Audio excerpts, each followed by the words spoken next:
Good morning, good morning, good morning, good morning. So excited to see these incredible faces. Oh my goodness, the Stewart Foundation, the SCLC is partnering. Give us a big round of applause. You know, collaboration is key. The way you get things done is when all of us, when many of us come together to make a dream reality. And so this quarter, I know for the Stewart Foundation, this is our health and financial wellness quarter. And in our health and financial wellness quarter, we kickstart the year off with understanding the essence of money. Understanding how important money is in the operation thereof with it. It's a commodity of exchange, but how do you use it in life? I want to give a big round of applause to our partners in this, the SCLC, because they have showed up and showed out like they always do. These women are so on point, and we love them in our community. So with that then being said, I want to introduce to you the Executive Director of SCLC, Ms. Deidre Brown. Thank you, Gwen. Just so we can introduce who you are so that all of us know that this is Gwen. She is the Executive Director of the Stewart Foundation. So we're so excited to have her with us. So thank you so much. It's a pleasure to host you all here. It happened to be that we have the same agenda for this month, which is financial health. It's not working. Can you hear me? Okay, closer. Okay, which is financial health and wellness. So we already have financial literacy planned, so it just made sense that we partner, and we have planned an exciting day for you all today. I think you're going to have so much fun. And in the midst of that, you're going to have elections on your side, and we're going to have an orientation on our side. So this is so exciting for both of our organizations. We're kicking off our bridging program. And what do you call your program? This is our election season. Yeah, election season. Quarter. Okay, so we're kicking off our bridging program, which Bridging the Gap is our program for 8 to 18-year-olds who we're preparing to go to college and beyond. So we're just so excited to have you. We thank you. Let me recognize for a moment all of my volunteers. They're in the kitchen working, and Miss Ruby, who's running around at the desk, please give them a hey girl, or this is wonderful as you're going out through your day. So the purpose of today is to deal with financial literacy and financial wellness. We have a two-part series today. And our first series, come on up, ladies, we have our financial wellness experts who will be here to explain their agenda for you today. We have Miss Sandra and Miss Dominique. The second part of our series will be a little bit hands-on. We'll have a 20-minute introduction, and you'll get to actually go on a financial literacy bus and start balancing your checkbook and all of that information while you're there. So we're so happy to have our first team to get started for today, and we're going to go right into it because we have a packed day of activities. Thank you so much for your attention. And I already know everyone in here looks eager and ready to learn. So please feel free to ask questions and give feedback. Thank you. Wonderful. How's everyone doing? Beautiful people. I'm excited today. Are you all excited about learning about financial literacy? I want to ask you, is this something that you're learning in school? How many of us are learning about finances in school right now? Right. That's a problem, isn't it? I don't see anybody with their hands up. So my name is Dominique Richey, okay, and I am on a financial literacy campaign. We are on a financial literacy campaign to educate 30 million families by 2030. That's only how many years away? I heard 4, I heard 5. What is this year? 2025. So we got about 5 years left, yes? So that's a big ask, right? But guess what? We want to thank all of you for joining us today because you are now part of that mission to educate 30 million families. Yes, so give it up for yourself. Yes. So what is financial literacy? What is this all about? We want to make sure you all know everything that you weren't taught in school. And we got to start now. The younger, the better. Also for our parents, because we weren't taught this in school, we still need to know this information as well, right? So it's important for our parents as well as our students and our future leaders to know this information as well. So to understand why we need to save for our future, guess what we need to do?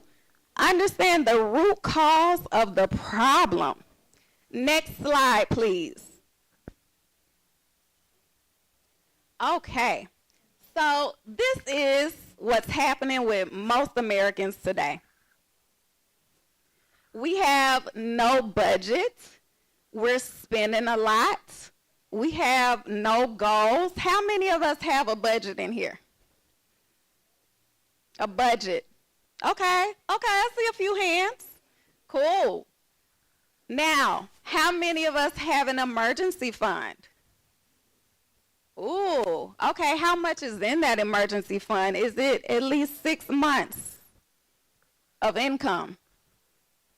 Okay, so we're living paycheck to paycheck. Some of us, if we're adults, we work 2 to 3 jobs, right? Just to stay above water. Also, we have increasing debts. Some of us are not interested in our financial future, maybe because we don't want to think about it. Some of us are thinking about it, but we're too busy to actually plan for it, yes? So what happens? Bad habits and poor decisions add up. So we got to ask ourselves, what is it that the wealthy know that the rest of us do not? How many of us want to be wealthy? How many want to build generational wealth? Okay, we got to know how to do it. Next slide, please. So this is how most of us look. You can next again as well. Thank you. This is how our financial picture looks for most of us, okay? We start young. We got kids. And eventually, our kids move off, go to college, and then that's left to the adults to figure out how to build wealth, okay? So we got to think about the three-legged stool, okay? Now, the three-legged stool is kind of cracked right now. What is the three-legged stool? We used to rely on 3 things to build our wealth. What are those 3 things? Pension, Social Security, and personal savings. How many of us in here have a pension for the adults? Okay, not too many of us. Why is that? When we start working, what do we get now? A 401k, right? So pensions are no longer really in existence. So we have 401k now. So pensions are part of that three-legged stool that's kind of cracked because it's no longer existing. Then we have what? Social Security. For us that's starting to go into the workforce, for the young adults in here, we might want to be business owners, which is nothing wrong with that, instead of going into the workforce. But what does that mean? There's less people contributing to the Social Security pool. So that leg on that stool is cracked as well. So that leaves us to personal savings. How many of us have personal savings? We're building up personal savings. Okay, so that means, okay, we got some work to do, right? But this is what we're facing, okay? And people are living longer. We got to get to a place where we're starting to save now. We want to save for college. How many of us want to go to college? Okay. I want to ask somebody, what do you want to be when you grow up? Professional athlete. What kind? There's a lot. Basketball. Okay, so we want to go to college, yes? We want to have a plan for how we're going to get to college, right? So all of these things we have to think about now. So we don't want to be too busy during the first half of our lives to prepare for the second half, okay? Next slide, please. All right, so I came into this business, okay, from health information. That's my field. I wanted to go to school to be a nurse, but I got to the blood draws, practicing that, and I was like, no, I'm going to choose something else, still in the health information field, but not directly dealing with patients. So what health information is doing clinical documentation, medical records, auditing, making sure that what actually happens to the patient gets recorded correctly, things like that. So I say all that to say, because we're talking about health and wellness, right? Well, our health is our wealth, yes? Why? Without health, it doesn't matter if we're building wealth. We're just going to leave that to the next man, and hopefully the next man knows what to do with it. Does that make sense? Everybody follow me? Okay. So this is really passionate for me because I come from a place of having hypertension and obesity. So I really do, and I have overcome both of those. So I really do know the importance of our health, okay? So my passion is to make sure that our communities know how to build wealth, but also have optimal health as well. So we got to start now, okay? We don't want to not be healthy and trying to build wealth as well. So with that being said, this is the heart and core of our business right here. I'm going to come and let my beautiful business partner, Miss Sandra Plunkett, okay, she's going to tell us about how to build a beautiful, strong financial foundation. Y'all give it up for Miss Sandra. Well, thank you, Ms. Dominique. This was driving me crazy on this floor over here. So I'm going to hold it in my hand. Can you guys hear me okay?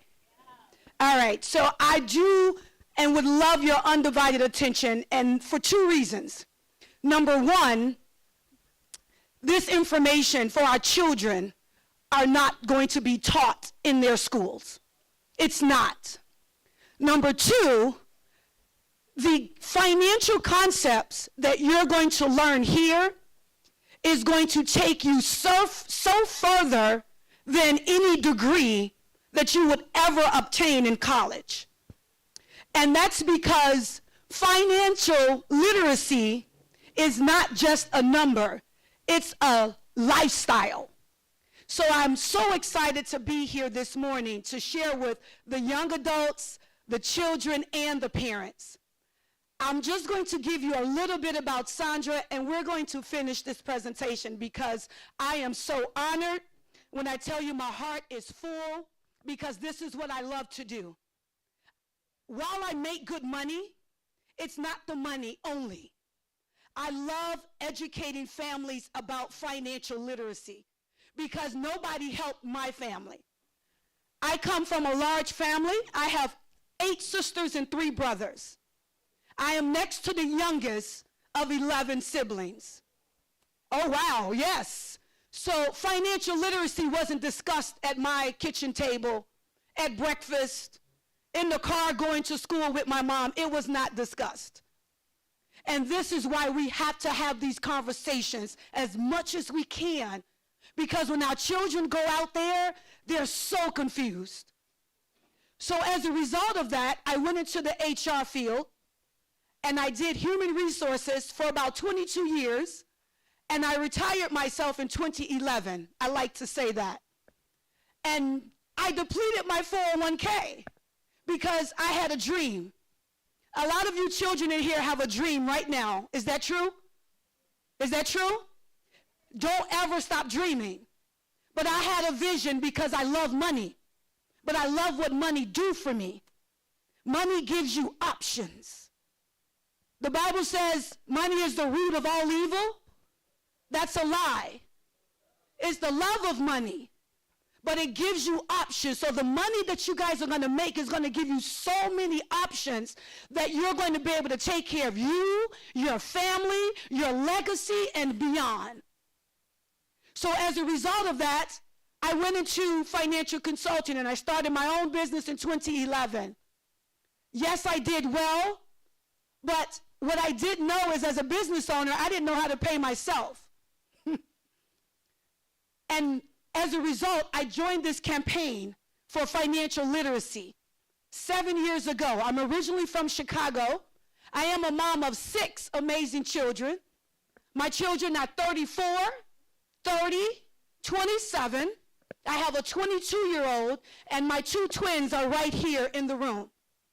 I'm a grandmother of 1 beautiful baby girl. Would you say having money is important in my family? Hallelujah. Yes, it is. We all need money, but that's why I had to work for myself, because when my kids needed me, I had to leave mom and dad's. Corporate owned me, but it's not a bad thing. But I really knew that there was something inside of Sandra that was burning to get out. And as a result, this was my ticket. So I travel all over the U.S., and I teach, me and Dominique, and it's 80,000 of us, financial literacy. So this is why when Dominique called me, I don't know the leaders, but I thank you for trusting us to come and give this information to these families. I don't take it lightly. So that's a little bit about Sandra. So now we're going to get into why we're here, because your futures, guys, is going to be so bright if you do not stop learning about how money works. Okay? All right. So this slide here is how do we build a financial foundation? See, most of the time when we're living in our homes, I'm sure the children, when you guys get up, and my kids know this, they're born in finance, so they will never see debt. They will not even know how to spell the word debt, because debt doesn't have to be a way of life for our children and even for parents.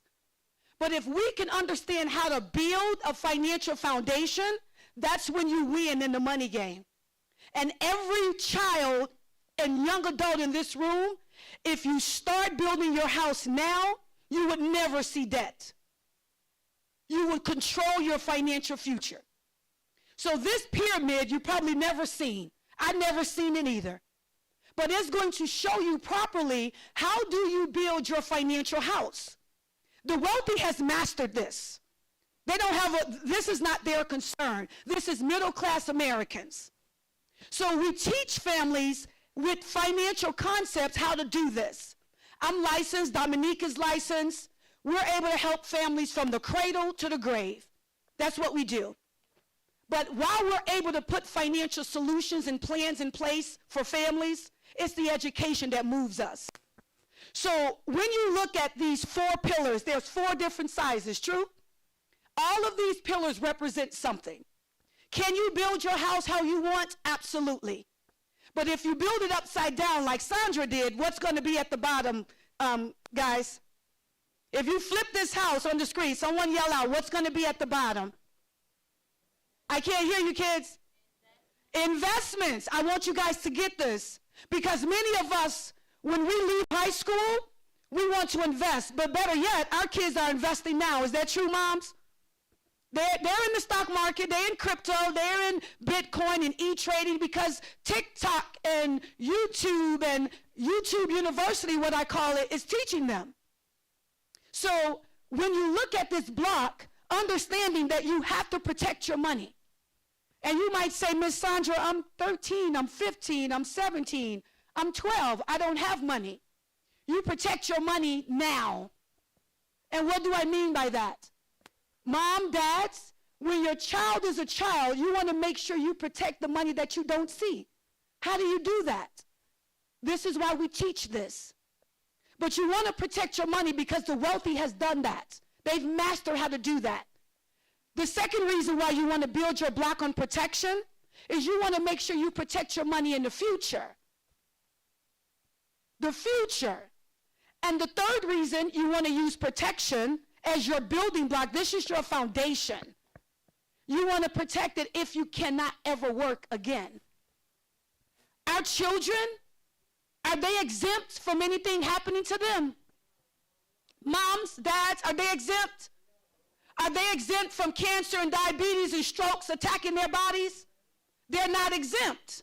So you protect your kids while they're healthy, because their health is their wealth.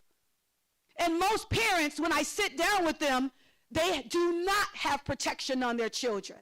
Not for the legacy transfer, because protection, life insurance, is the #1 wealth transfer in the world. So those are the 3 main reasons why you want to start now your foundation. You don't have no cracks if you have this in order. Once you protect your foundation, then you build. See, when we move into our homes, we can't and don't move into our homes. Your parents, you kids probably don't understand this until you get your own home. But when your parents moved into the home where you guys live, they had to have that home inspected because they wanted to make sure that the home was safe. So when you woke up this morning and you sat in that table, young man, with Extreme, is that the word on your, what's your name, young man? Malachi, I love it. So Malachi, when you sat down at that table, sir, did you shake the legs on that table? Did you shake the legs on that chair you sat in? Why not? He said because it's sturdy. How many of us checked the legs on the chair when we sat down? None of us. Is that true? We were confident that that chair was going to hold us up. Is that true? You want the same stability when you get a financial storm. You want to be confident that your money is going to show up for you. And the only way to do that is to protect it. So that's why this is so important. When you build that, now you look at debt. But you guys don't have debt right now. That's the beauty about it. But debt is going to find you, I promise you. Debt's going to knock on your door whether you want it or not. But when it does come, you're going to already know what to do. You're going to already know how to handle debt, how to manage debt. When you now get the debt, and some of us don't have to have it, then you build an emergency fund. You can't save, guys, if you have debt. It's not possible. I've sit with families, they have $30,000, $40,000 in their accounts, but they have $60,000 in debt. It won't work. Interest is going to eat you up. So we have to understand that get rid of the debt, then you save and build your emergency fund. Our kids can build emergency funds now, and I'm going to show you in another slide. Because you guys are going to work, you're going to make money, you're going to get money from aunties, nephews, all grandmas, all of that. But save your pennies, and then you invest.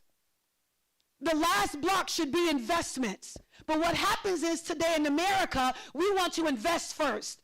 We want to go get that real estate. We want to go get that property. We want to go open that business. And it's not a bad thing, guys, to come out of college and want to run a business.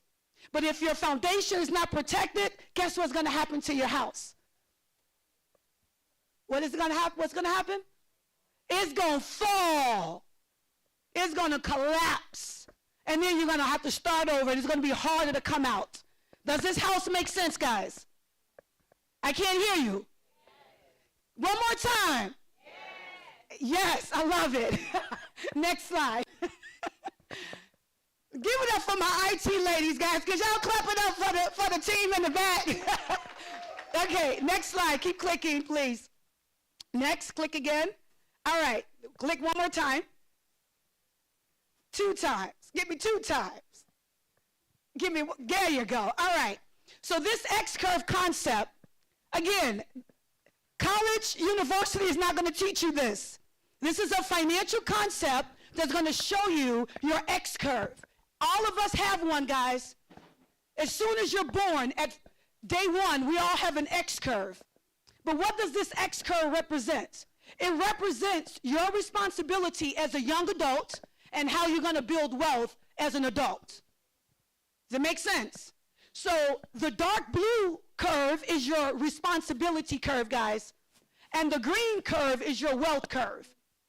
So what's going to happen is, as we are here at the tip of this curve, you see where it says, take care of your family. We have a lot of responsibility on your shoulders. So when you graduate and you move out because you want to be grown, you tell your mom and dad, I'm out of here. And you go get your own place, what are you guys going to have? Bills.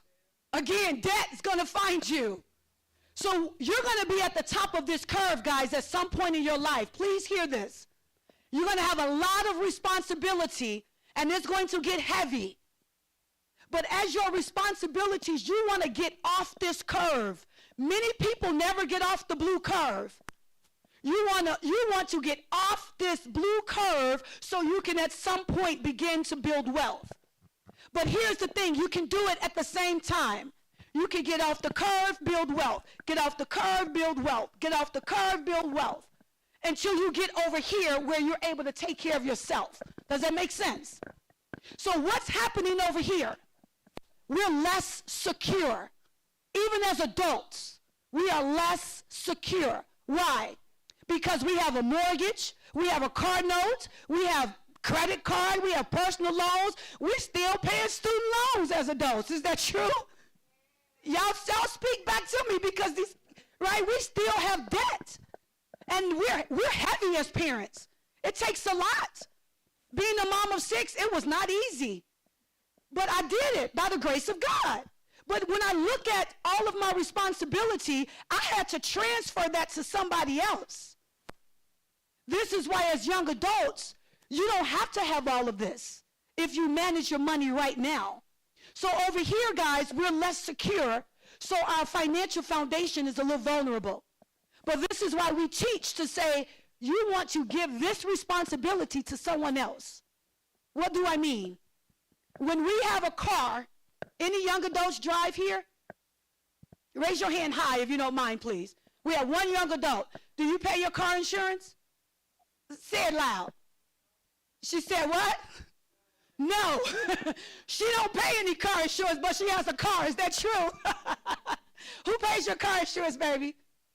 Her mom. Is mom here? Clap it up for her mom. My mom paying her car insurance, right? That's what we do. Is that true, parents? But when you drive that car, your mom has to have car insurance on you. What did she do? She transferred that liability to someone else. Does that make sense, guys? Because if something happens to her beautiful daughter in that car, she wants to be able to do what? She wants to be able to make sure she can replace the car. Is that true? And she wants to be able to make sure something happens to her daughter. Again, they might pay out certain amounts. So you want to transfer that. Don't worry about it. The wealthy do that so well. They give the problems to somebody else. That's what we have to do. And then when you get over here, next, can you click one more time? Now you have wealth. Now you build wealth. But I can stand here and talk all day, but I'm going to give you $1 million tip. Please listen. Even the parents, I'm going to give you $1 million tip. You see this wealth formula? If you can see it from the back, this is how you build wealth. You have to have money. How many pluses in this formula, guys, if you can see it? How many pluses is in this formula? 3, correct? How many minuses is in this formula? 3 and 3, is that true? So if you want to build wealth, the wealthy has mastered this. You have to turn these minuses into pluses. How do you do that? You have to learn.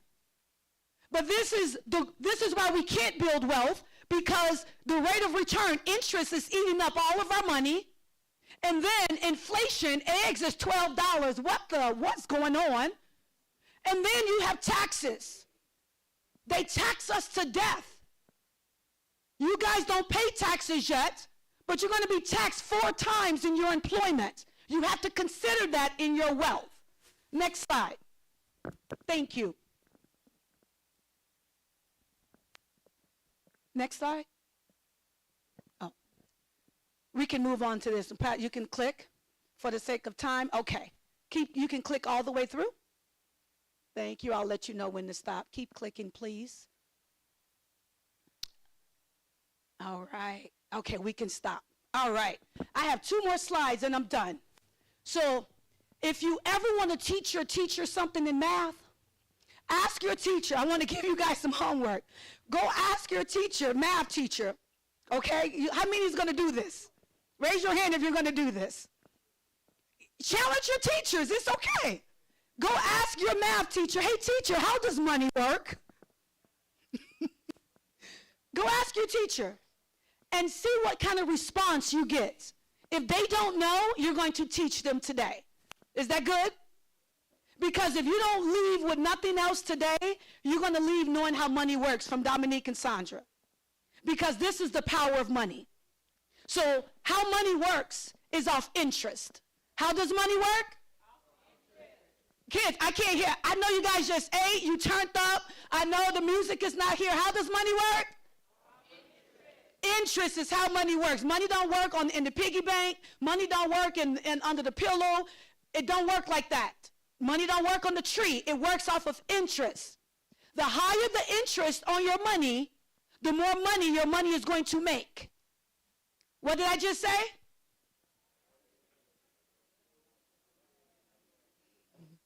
All right, we're going to get it together. Because this is the most powerful concept you're ever going to learn in life. So what does interest mean? This is compounding interest. When you guys have your money in the bank, you might have bank accounts today. The bank is going to give you simple interest. Say simple. It's going to give you simple interest. Your investments, certain accounts is going to give you compounding interest. So you have 2 types of interest that we're talking about. What does simple interest mean? I have $50 in the bank. Chase Bank has my $50 as of August 1st. August 30th comes, Chase Bank still has my $50 and they give me 0.001% on that $50. Okay, let's just say they give you $1. So you have $51 at the end of August. Is that true? Now here comes September. That $51 is still $51. September 1st, sweetheart, you're going to put another $50. At the end of September, Chase Bank is going to give you another $1. That's simple interest. They give you the same interest. Don't matter how much money you put in there. Simple interest. But we don't want simple interest on our money. You want compounding interest. So when you go into the bank, you as consumers, young adults, you say, Mr. Chase, Mr. Bank of America, whoever you bank with, I have $100 here. Are you giving me simple interest or are you giving me compounding interest? You want to ask them that. If they say simple, you want to take your dollars or you want to go somewhere else where they're going to give you compounding interest. Why? Because when your money compounds, that's when your money make money. You want to wake up and say, how much money did my money make? Is that true, parents? Am I talking to myself? Is that true? When you wake up, your money can't stay the same. It has to work. Why? Because you work so hard for it.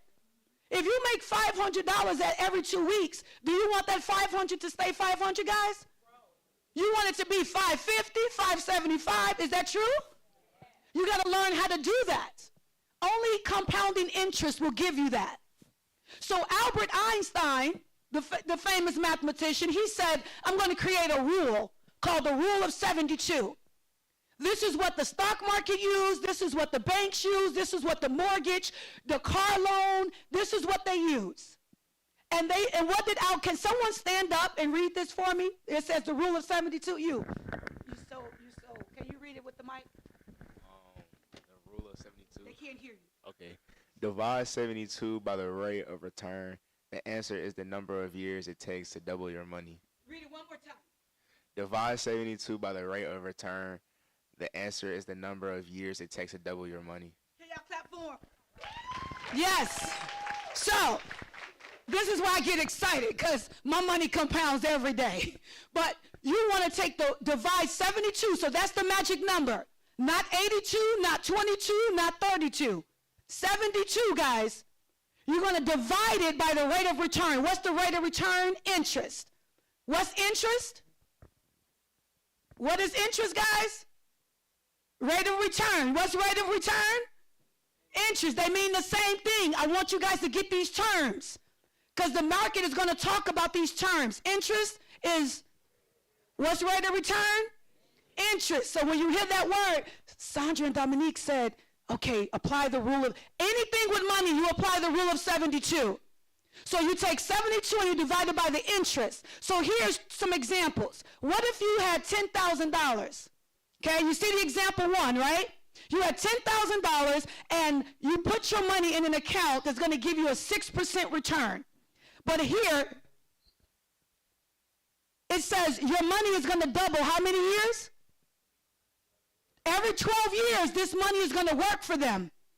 Every 12 years, this money is going to double. 10,000 in 12 years turn to what? 20? In 12 years, 40. In 12 years, 81. But here's the beauty about this, guys. That's all you put in. That's all you put in. You put in 10. What was your return in 36 years? So what was your interest gained on your money?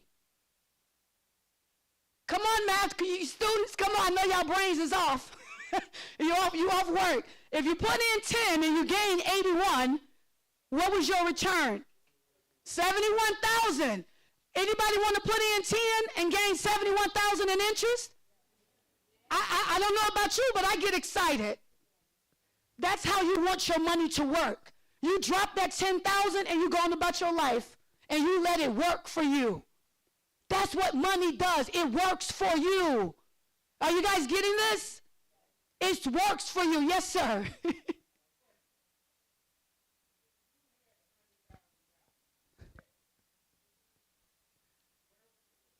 Oh, well, that's a loaded question. He said, if I had $100,000 today, where would I put it? We have to talk later. That's a loaded question. So now, what if you said, well, Malachi, Chase said, I'll give you 6. What's your friend next to you? What's your name, sir? MJ? Jay. So Jay says, hey, Malachi, what kind of interest you getting on your money? Malachi says, I'm getting 6. But Jay says, listen here, man. I found somebody that's going to give me 8% return. So now, Jay money is doubling how many years? 9, right? And Malachi's is only doubling every 12. So what you think Malachi going to do? Malachi going to be, Joe, give me the hookup. Where your money at, right? So now, Malachi moved his money where he's getting 9%. So now the money is working what? It's working what? Faster, faster. You want your money to make you want it to be on supercharge. And then, what's your name, handsome? Micah. Micah says, Malachi, how much money you getting on your money? How much interest? I'm sorry, Jay says, I'm getting 8. Micah says, man, you don't know what money worth? I'm getting 10%. So Jay and Malachi are like, man, what you doing? So what do you think they're going to do? They're going to go move their money, and they're going to go put their money where Micah is getting 10% return. Is that true? So now their money is gaining every 7.2 years. What's the moral of the story here? Oh, she's so smart. Come on up here. Come on up. She's so smart. Is the parent here? Is the parent here? What's the moral of the story here? Find the most interest. Because if you find the most interest, what happens? Your money will grow faster. Woo! Woo! Yes! Okay. Now we got excited. Now I'm going to tell you how this interest can work against you. We know how money works. Is that true now? But this money, this same interest works for your debt. So when you guys get debt, you get them credit cards, you get them student loans.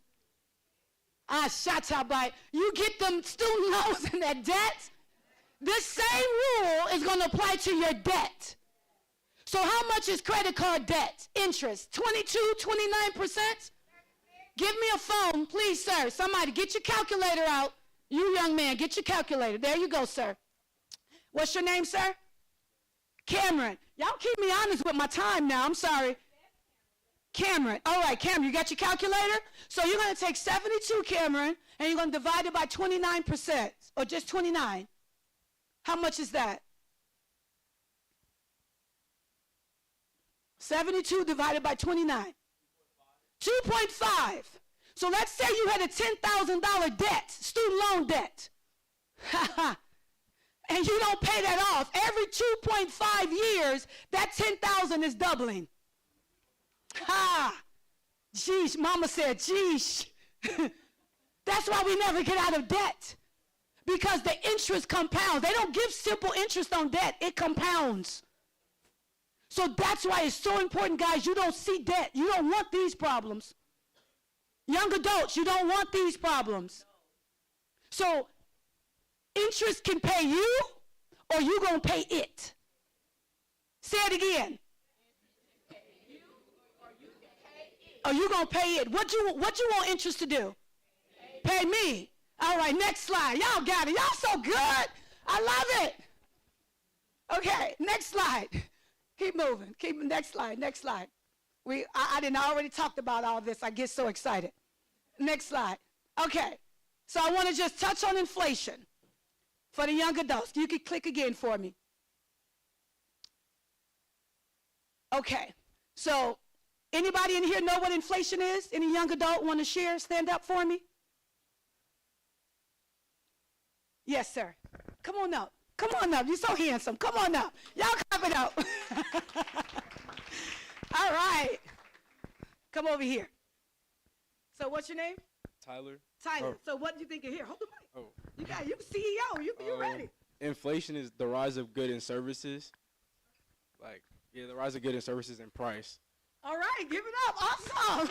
The rise of goods, right? Right. Inflation. So remember that wealth formula where I said it had a negative in inflation? Your money has to beat inflation. Your money has to beat inflation. What do I mean? Inflation is at 5.25 right now. So we now know the rule of 72. So if your money is growing at 3%, are you winning or losing in the money game?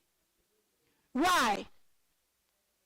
Because you're losing money. The inflation is eating up your dollars. So your money has to pace inflation or beat inflation for you to win. That's why you have to track what is inflation. It's the cost of goods. Your money depreciates. So your money can't sit somewhere where it's not growing because you're going to lose money and you're going to lose a lot over the years. So why do I say that? Because if you had $100 today, look at this table, guys. If you had $100 today, 2025, this is real. And 5 years from now, your $100 is only worth what? That means you need to have at least how much? $116 to beat inflation. Your money has to work hard. That's why interest has to work on your money. If 10 years from now, your $100 is worth what? 74.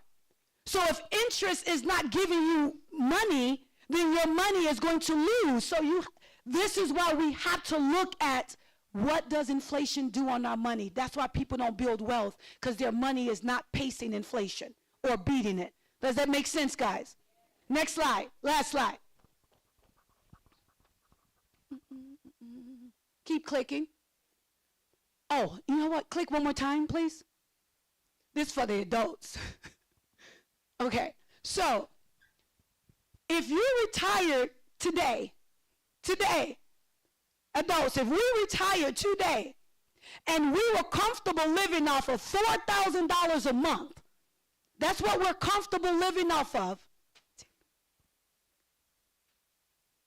In 20 years, you would need $7,224. to live off of your original 4,000. That's how inflation and powerful inflation is. Keep next slide. They say I got 8 minutes. Say, Sandra, you got 8 minutes. 8 minutes. All right. Here we go. Last slide. Taxes. Taxes, taxes, taxes. Now, I always say this. I don't know why they call Uncle Sam my uncle.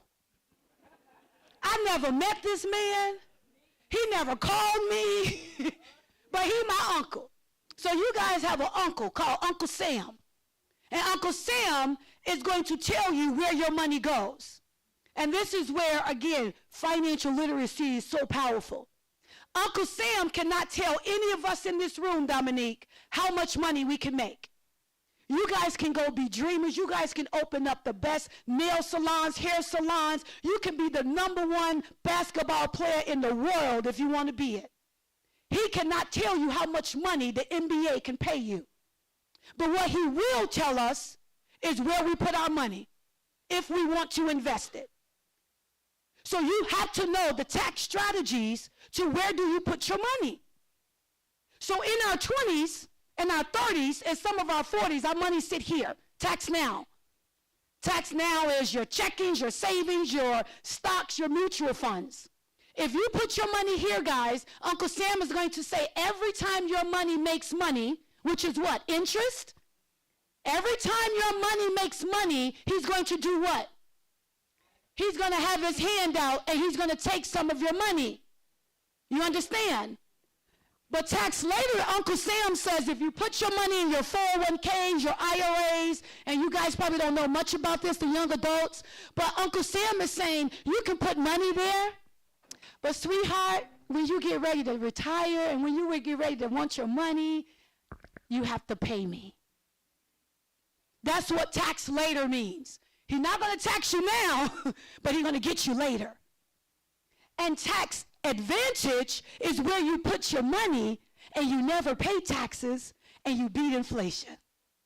Did you guys just hear me? I just gave you the $1 million tip. You got to turn the minuses into pluses. Is that true? How do you do that? You put your money where you never pay taxes and you beat inflation.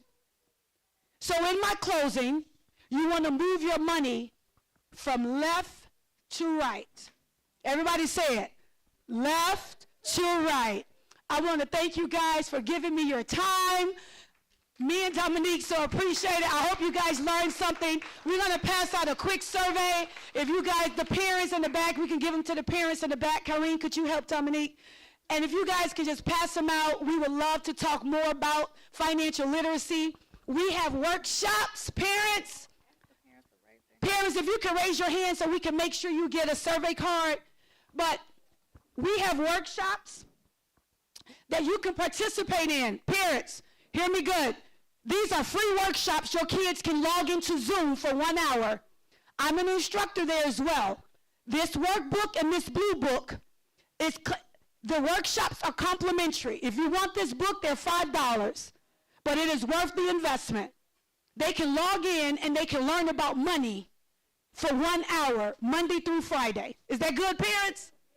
All right. But the surveys is going to go around. Please fill them out so we can talk further if you want to learn more. Thank you guys again. Oh, is there any questions? I don't even know if there's time for questions. Sorry. Yes. Are there any questions? We have about 4 minutes. Go ahead. Can we do what? She has the presentation, Gwen. You're welcome. Any other questions? Even from the kids. Can one person stand up and let me know what they learned? Don't make me beg. There, stand up, sweetheart, in the back with the bow. You had something? Oh, okay. Go ahead, sir.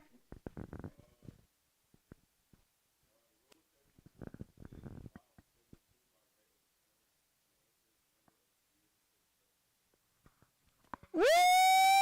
Give a clap it up for him. Awesome. Thank you. Thank you. Thank you so much. Wasn't that wonderful? Oh, my goodness. I am sure I learned something, so I'm sure everybody learned a lot. We are filling up. So if you have a seat beside you that no one has been sitting in, raise your hand so we can let someone sit by you. Anybody? It's a seat right here, up here in the front. Okay. Right here in the front, Ruby, right here. Okay. All right, this is wonderful. And now we're going to move to our second segment. We are so excited to welcome our next speaker. He is actually already a SCLC Woman Drum Major for Justice awardee. He was awarded the year before last and received recognition for his outstanding work in youth empowerment. Caden Harris is a modern-day visionary, entrepreneur, author, and speaker. Caden graduated high school at the age 13. How many people here 13? Okay, yes. Now at the age of 14, Caden is best-selling author and founder of Caden Teaches. With a mission to educate 500,000 kids on financial literacy, Caden travels the country and shares his model, Financial Learning Center. Featured in Forbes, Fox, NBC, ABC, and more. Keynote speaker at Rutgers University, the White House, and Forbes.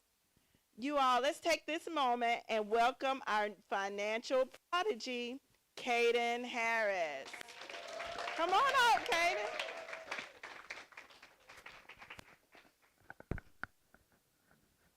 They're going to play a short video.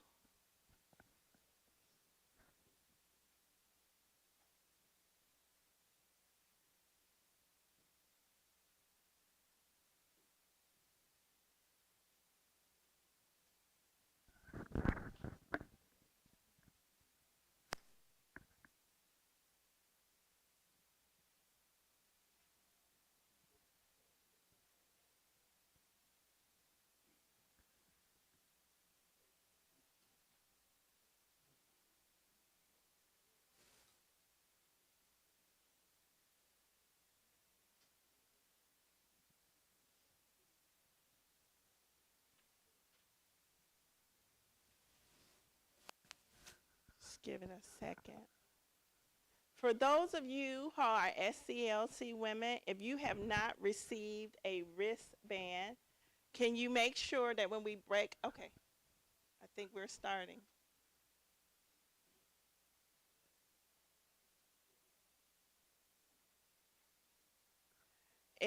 Can you make sure that you stop by the desk and pick up a wristband for our next session?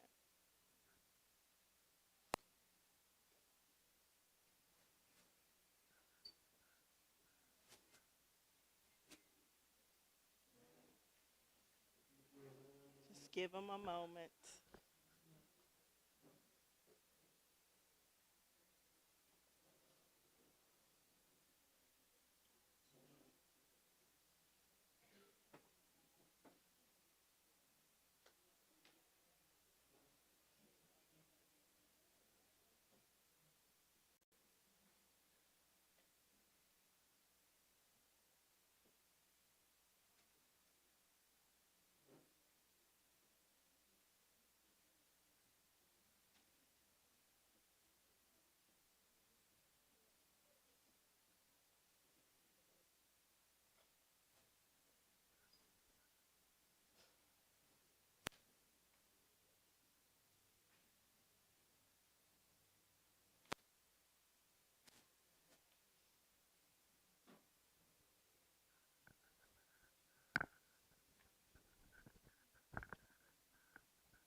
Yeah, the sound is.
So they have been very key as well. And with that, I've been able to teach over 50,000 kids about financial literacy. So this is actually my curriculum here. It's a middle school aligned curriculum. So some of the things it goes over, it has things such as budgeting in week 1, $10,000. Teachers, that's for you. They're going to support your vision to help all these kids that you want to help. The over 500,000. Kate, a remarkable young man, a remarkable family. Met his sister who's 1 year older than him. She's got 2 businesses going. I tell you what, can you come to my house and come on up here, sis. Come on, let's get sis up here, sis. All right. You got to love this family. Kate, thank you. Thank you.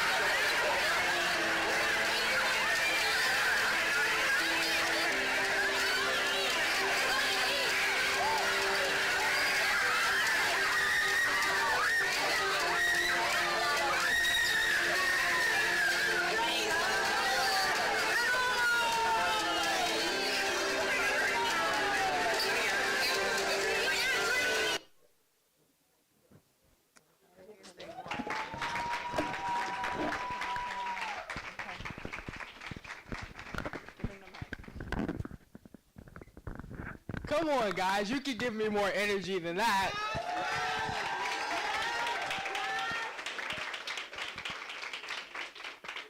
I'm super excited to be here with all of you today because according to society, I shouldn't be here. Being a 14-year-old African-American male speaking here in front of all of you, especially considering what statistics say for people of my age and boys that are my age. But one of the other reasons I shouldn't be here is because one of the biggest challenges I've ever faced in my life is that I had a speech impediment. So I would leave off the beginning and end off of words, and nobody could understand what I was saying. I pretty much sounded like an alien. So I would leave off the beginning and end off of words, and just imagine people not being able to understand what you were saying, the message that you wanted to get out. That's what I had to deal with for 5 years of my life until I eventually went through years of speech therapy, and I was able to overcome this challenge and prevail and now take these grand stages such as Forbes, the White House, Good Morning America, and be a 13-year-old high school graduate. So that's why I'm super excited to be here with all of you guys today. Now let's jump right into it. You're probably wondering, why should you be listening to me today? Well, I've been in business for 7 years now. I've marketed my own financial tools for kids, and I'm a paid speaker. Did you know that that was a career? You can literally get paid to speak, what you do on a daily basis. I did a capital raise for over $50,000 to create my mobile financial learning center as well. And as you guys can see, I've done a lot of things right in my business, such as teaching over 50,000 kids about financial literacy, speaking at all these grand places. But I've also done some things wrong. And I know you guys can probably relate to this as well, such as begging my parents for money, asking for Robux, and being frustrated when they wouldn't get me the things that I wanted. So I would always go to them asking, can I get Robux or V-Bucks, or can I buy this new game or that new game? And my parents would always say, I'm not spending my real money on fake money. Have your guys' parents ever said that to you? Parents, have you ever said that to your kids? So I knew that I didn't want to have to hear that same response over and over and over. And I knew I had to do something about it. So I started studying and going to more conferences and learning from different mentors. And 3 things that I figured out, I've learned that there's so many different ways that you can make your own money, and that there are better ways to go about this instead of begging your parents for money, which is why I started my own business, and which is why I teach kids about financial literacy, because I know that I don't want other kids to have to deal with the same issue of their parents not wanting to buy them the things that they want. So I knew that I had to start my business and help other kids start their own as well and teach them about financial literacy. So now we're going to play a little game show. This is called the Financial Flex Game Show. So I'm going to pick on a random person to answer each question. So what NBA star that plays for the Lakers built his school for Cleveland, Ohio? So you guys can raise your hand and I'll pick from first person I see. Yes, you.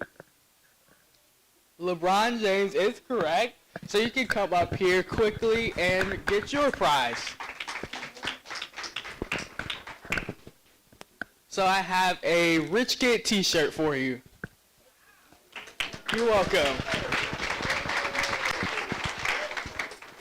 So with LeBron, he knew that since he was such a great player, he wanted to also help other kids be as stars like him and to help them be able to be as big as he is. So he started his own school so that people could be just like him and have a great legacy just as he does.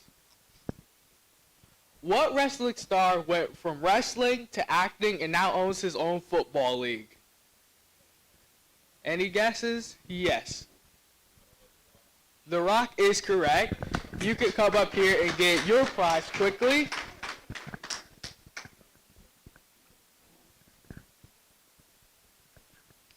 So these are my financial flashcards here. You're welcome.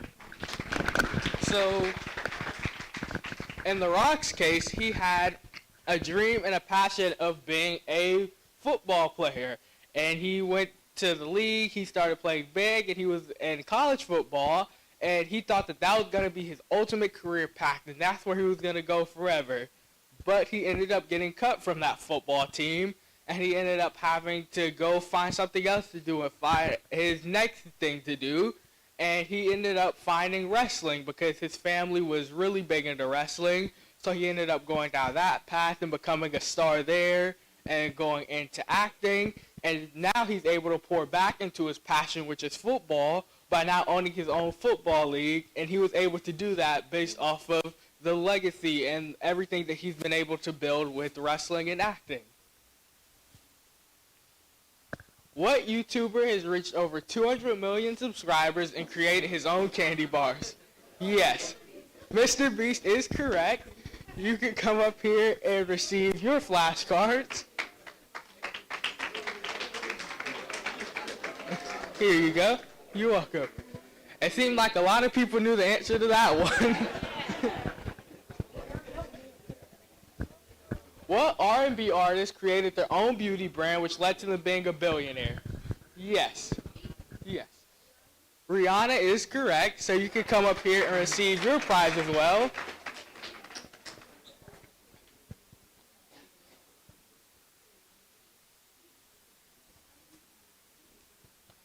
So Rihanna created she became big in music, and as everyone knows, and you're welcome. She created a huge brand in music, and she decided to use her own popularity to create her own brand, which so many artists and actors and celebrities have done over the years.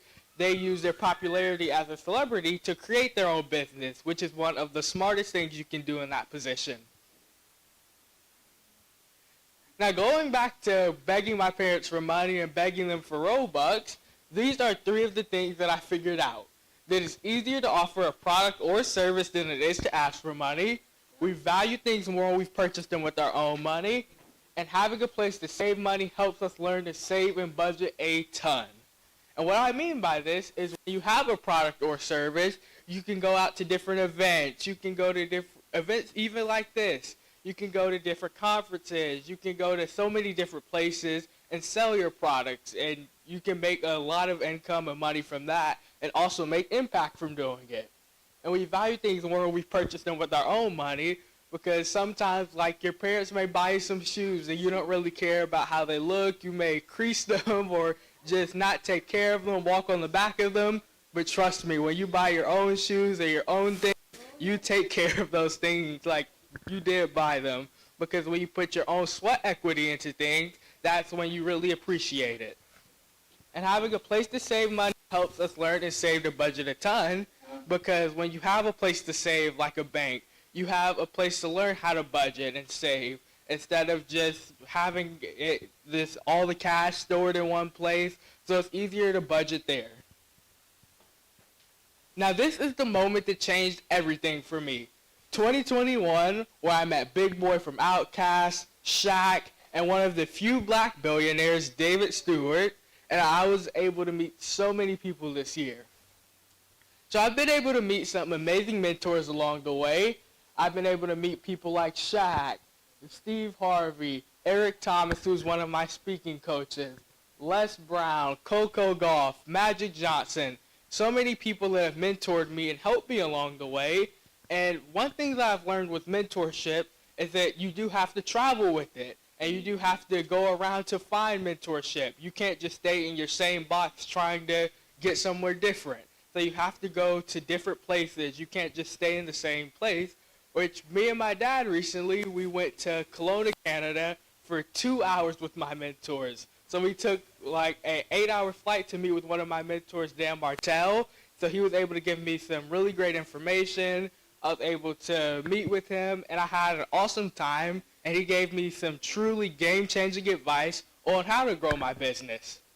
So you guys can even start with mentors such as your teachers or your parents or people around you, because they have more life experience than you do.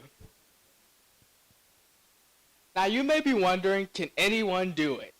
Of course. There's been so many people that have done awesome things, like Gabby Goodwin. She holds 3 patents and owns her own business, and she sold over $1 million in hair bows, and she started her company at 9 years old. So she's been able to do some really big things. She even does speaking events and pitch competitions, where she recently won $250,000 from a pitch competition. So that proves that speaking really is a great career, and starting young helps you be able to reach your goals faster. Davian Kimbrough, he started playing pro soccer when he was 13 years old. Yes, 13, and he was already playing pro. And Joe, at the time he got his deal with Nike, he was also 13. So he would always get in trouble for drawing in class, and his teachers would always tell him to stop. And now he has a deal with Nike. And me, I was 13 years old when I was on this show on Hulu called Big RV Remix, where it showed the renovation of my financial literacy bus, and it showed everything that I've been doing. Now these could be yours. This is to show that if I had a speech impediment and I was able to overcome that challenge, that anyone certainly can do this, and they can make a huge impact and make a lot of money while you're doing it. Now you may be wondering, what does financial freedom mean for kids? Financial freedom for kids means having the ability to manage your money, set savings goals, and make spending choices without being overly reliant on a parent or a guardian. So you want to be able to have to manage your own money without your parents having to show you each little step, which is what my parents have done. They can send me or my sister inside of a store. We know what to do, how to make the transaction. If we're going to the bank, my dad always has taught me how to deposit or withdraw my money, even if he's not in there. So you want to teach your kids at an early age how to manage their money, because the earlier you learn, the better you'll be. Now, can you guys name some things that your parents may have to budget for in a family budget? Yes. Milk is definitely one, because milk is something that they do have to budget for, things like food. So that's a great one. Yes. Bananas, that is definitely one as well. That falls under the same food category. Yes. Bills, that's definitely a big one. Parents do have a lot of bills to pay, whether it's bills for the house, the car note. So there are a lot of things that they do have to budget for in that aspect. Yes. Sports, that's definitely one, because sports can be pretty costly, because with my case, I practice martial arts and I do karate, so my parents have to pay for tournaments, pay for karate monthly, pay for new equipment, for new bows that I have, new gloves, new protection for my feet, chest guards. So there's a lot that you do have to pay for with sports as a parent. Anything else?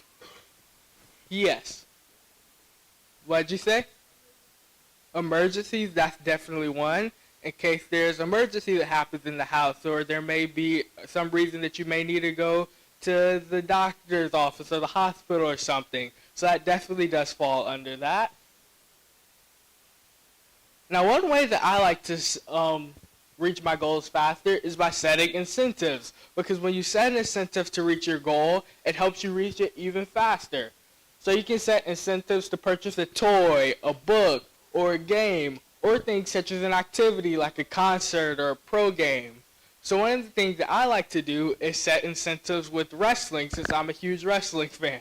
So I have set incentives to go to Los Angeles, so I flew me and my dad out there, where I paid for the lodging, the flight, the tickets for the event, so I paid for the entire trip, so he had a free trip with me to go watch wrestling for 2 days. And I flew me and my whole family out to Saudi Arabia last year, so we had a really fun time there. We got to watch some more wrestling, and we got to see tennis and see one of our favorite players, Coco Gauff. So we saw some really awesome people when we went there as well. And I even got to meet some of the wrestlers. Now, financial freedom is not about having more, it's about having more control over your choices. The next thing we're going to be moving on to is assets versus liabilities. So I want you guys, or does anyone know what the difference is between an asset and a liability? Any of the kids here? So an asset is something that puts money in your pocket. So one example I like to use is a house, because with a house you can rent it out, you can put it on Airbnb. So there's many ways to make money off of owning a house. And something that would be a liability is something like a car, if you're just using that in your everyday life to drive around, because as soon as you drive that car off the lot, it starts depreciating in value. So we're going to play a little game. I want you guys to raise one hand if you think going to Starbucks every day is an asset, something that puts money in your pocket, or raise two hands if you think it's a liability.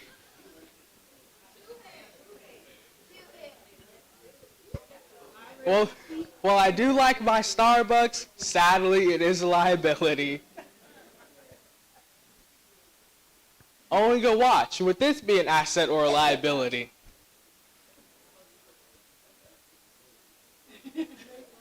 Traditionally, it would be a liability, so if you raise two hands, you are correct, because with certain watches, depending on the value of it and what type of watch it is, it would ascend in value, but just with your traditional watch, like an Apple Watch or a Samsung watch, that does lose value the more that you use it.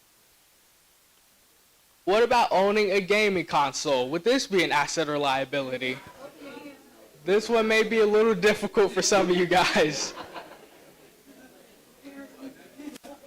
If you raise two hands, you would be correct. It is a liability, because traditionally it would be one. because I know a lot of times people may want to say that if you're a pro gamer or you do things like tournaments where you're able to make money, but traditionally the average player wouldn't really make money from playing video games.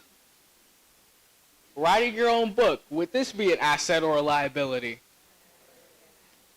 If you raise one hand, you would be correct. It is an asset because it's your own intellectual property that you can sell for years and years to come. Owning a pair of shoes, would this be an asset or liability?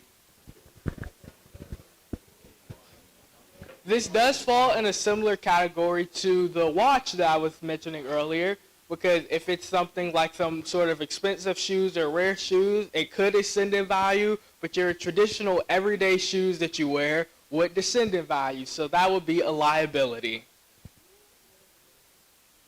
Owning your own business, is this an asset or a liability? If you raise one hand, you would be correct. It is an asset. Now, one way that I like to teach financial literacy is through entrepreneurship. One way that I do that is by showing an example with my rich kid necklaces that I have. So with those necklaces, you can create custom words for them. So you can say different empowering words, like you could say strong, you could say courageous. You could have these different words that you could use to empower people.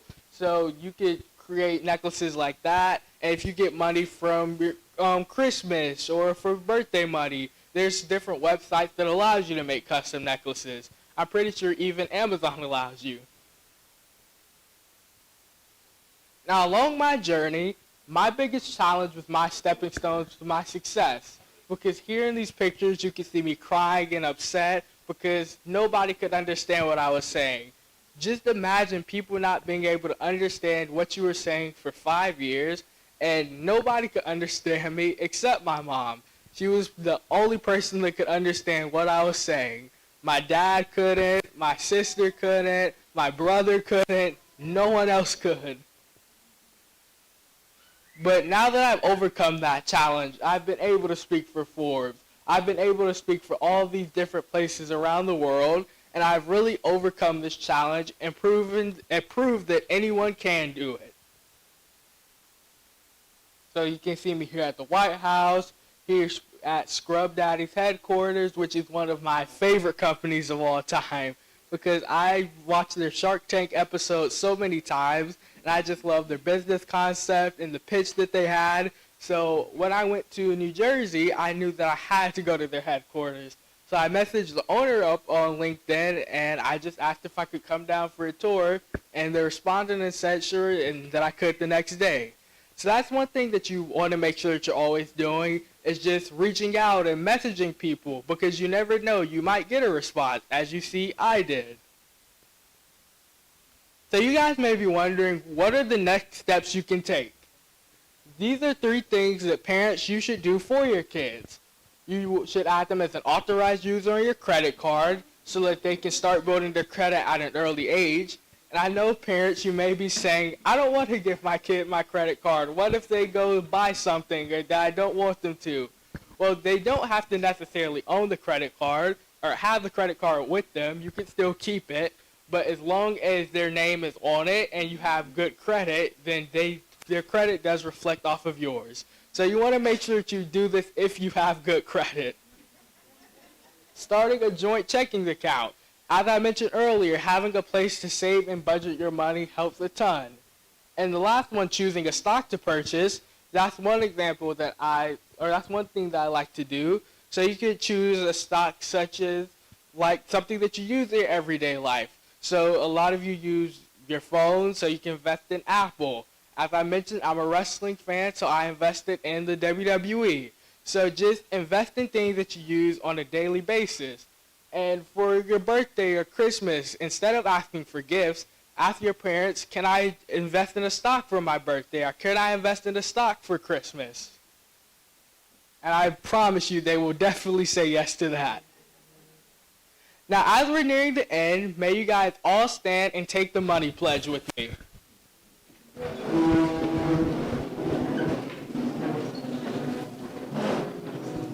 That was a lot of chairs scooting back. and repeat after me, where I say repeat after me. I commit to earning a ton of money. I commit to budgeting all of my money. I commit to saving my money. I commit to investing my money. And I commit to securing the bag. Thank you. You guys may all take a seat.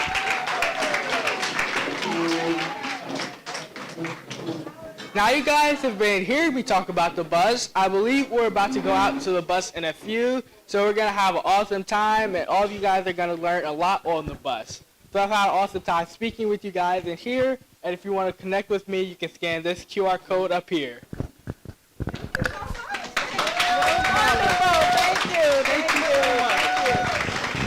Yeah, that was absolutely awesome. We so enjoyed Kaden. Now we're going to go into our breakout session. In the meantime, we're going to send first the SCLC group to the bus. So if you're wearing a pink or a blue wristband, you will go to the bus. Everyone who's wearing a green wristband, if you could come in closer, fill in the empty seats, you will be starting the election process. So now I'm in this main room here.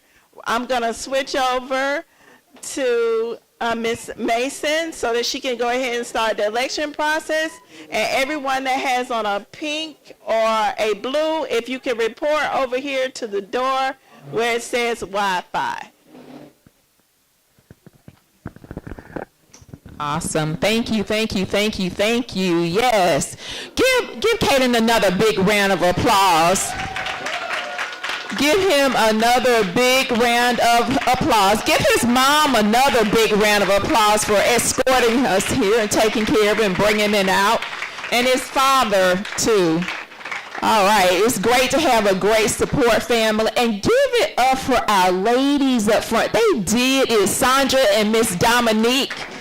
Oh, my goodness. They did one remarkable job, and we are so grateful for that knowledge.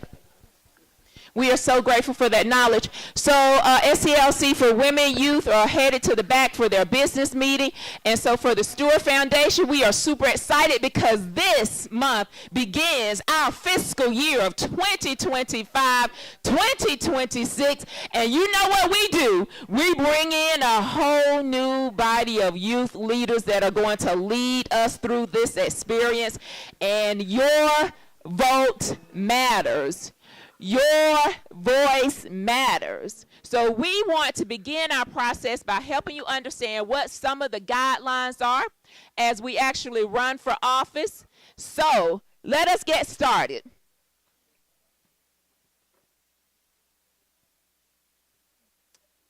Slide. You can click. All right, click one more. So we have our positions that are available, which is the president, vice president, secretary, treasurer, parliamentarian, communications chair, community chair, event chair, as well as our membership chair. So there are 9 offices that are available to obtain. In order to obtain each of those offices, you must have attended 6 or more workshops during the previous fiscal year in order to run for office or to vote for the office. We've pre-identified those individuals that are eligible to run for office. As I call your name, please stand. Ariana Brown Thomas, please stand. Ariana, can you get your things and come down front, please? Nina Craig, please stand. You can stay there, Nina. Matthew Craig, where is Matthew? Okay, you're in good position. Josiah, I see you. Josiah, please stand. Michael Davis. Victor Davis. You can stay, Vic. You don't have okay. Kyla Detweiler, where's Kyla? Kyla, I know I saw Kyla. Kyla, come down at this front table, please, with your packet. that you received at the door. Chloe Detweiler, where's Chloe? Come on down, Chloe. Get your packet. Come down to this front table. Nicholas Humbarker, there's Nick. I see you. And Kennedy Jones, come on. Kennedy, come down a bit closer. If you could come down to this front table. Alea Cornegay, yeah, come down, Alea, so that I get all of my voters up front and those who can run. Amaya Mullins, where's Amaya? You can stay right there, Amaya. You're in good place. Cameron Nelson, where's Cam? Yeah, Cam, if you could come down on this end, that would be excellent. Kaylee, you're good, Kaylee. Kyle, where's Kyle? Oh, there you are. Hey, Kyle. Olivia, where's Olivia? Is Olivia? Oh, hi, Olivia. I think there's one more position over here next to Alea, Olivia. If you could go there. Just want to bring you all in closer. And Leah, where's Leah? And there's Leah. Leah, at least come up to this table so I can see you guys, okay? Leah, Tyler, Rashid, where's, oh, Tyler, you can stay right there. You're in good position. And Cameron. I see Cam. I see Cam. And where's Carter? Carter, come on down. Get a little closer, Carter. At least go to that table right there. All right. Thank you, Carter. And I can't. And Eric. Eric Turner Chambers. Where's Eric? Come on down, Eric. Let me see what's. I need for you to have a spot closer. Yeah. Perfect, Eric. Perfect. Did I omit anyone that met the qualifications? Did I omit anyone who met the qualifications? So, parents, Stewart Foundation volunteers, if you all could please make sure you're giving us your undivided attention, because this voting process is crucial. It is extremely important. The youth officers that reign in these roles will take our organization to a whole new level. So this is what I call a very serious matter. And remember that your vote counts. Next slide, please. All right. So within your responsibilities as a youth cabinet officer, you are responsible for attending the 12 workshops. The workshops are August through July. This is our very first workshop for the year. And it goes all the way through the end where you actually facilitate, orchestrate your own white linen in July. So there are 12 workshops. Our expectations of it as an officer is that you will attend those 12 workshops. If, when we get life happens, you can actually miss 2. We want you to be at all 12, but we understand that life happens and there may be cases that you may need to miss no more than 2. And there are 2 mandatory leadership development programs that we do. One is your leadership training. Your leadership training, it is actually going to take place on September, that should be 19th through the 21st. It is going to be a Friday through a Sunday. Basically, we're going to have an outing that is that Friday, and we'll come in for the inauguration the next morning. Then we're whiffing you all off up to Dahlonega for a full leadership training. So you are getting that Alea asked about. That's Alea on stage during the white linen, right? At the onset of this cabinet, right?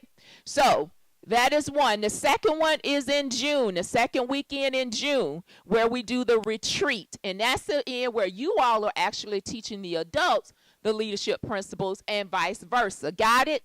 Those are the 2 mandatory ones. And then we know monthly you all have a conference call, and it is mandatory that you attend those conference calls. Also,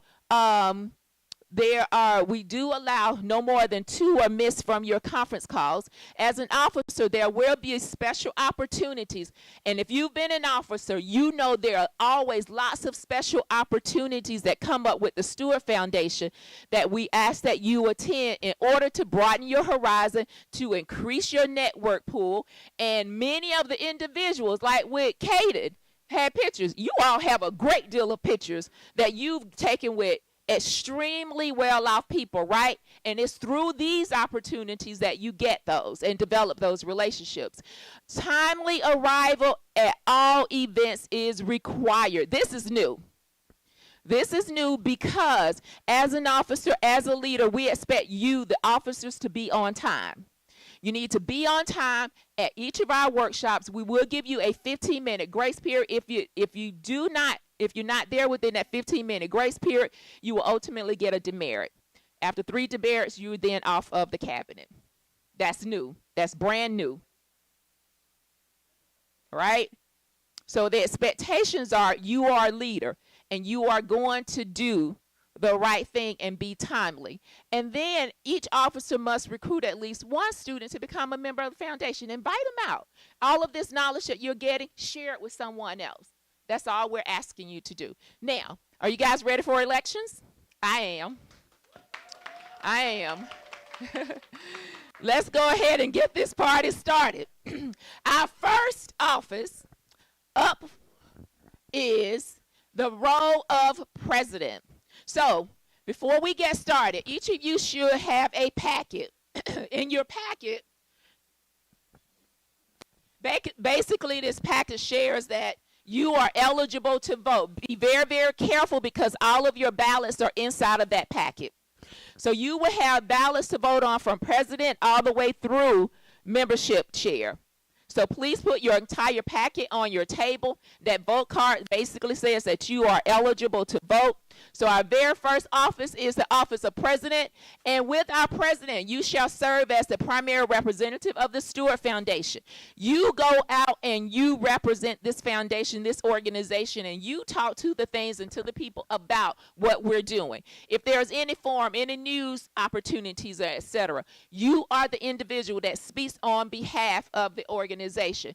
You were called to order your monthly meetings. Those Sunday meetings that we talked about, you are responsible for that and putting the agenda together and crafting everything about your cabinet and then how you all are moving forward. As the president, you represent the creed of the organization, and then you're responsible for welcoming all first-time guests, right? You are the host or hostess with the mostest, and you are to welcome all those new guests, and for that a leader of tomorrow, vice president of the board of directors each month. So if you are not there, you need to make sure that your vice president can actually represent you as the president. And then as a leader of tomorrow, you are conducting those monthly conference calls. Also, you're highlighting all upcoming events and providing periodic updates to the Stewart Foundation board, right? And then you shall perform all the duties prescribed by the Stewart Foundation Board of Directors. So are we ready for nominations for the president? I know I am. This is exciting. So our 2020-25, 2026 floor is now open for nominations for the role of president. Do I have a nomination? Yes. Kaylee, you have been nominated to run for president of the Stewart Foundation. Do you accept? So Kaylee Nelson has accepted, and I do acknowledge Michael. And Nina, you have been nominated to run for president of the Stewart Foundation. Do you accept that nomination? And Nina has accepted, Miss Nina Craig. Are there any other nominations for the role of president? Any other nominations for the role of president? You have a nomination, sweetheart? Okay. All right. So the floor is now closed for nominations of the president. We have 2 candidates. We have Miss Nina Craig and we have Miss Kaylee Nelson. At this time, each of these ladies will give a maximum of 2 minutes speech to help you understand why you should vote for them in this role. And we do this alphabetically. So the first candidate is Miss Nina Craig. Come on up, Nina.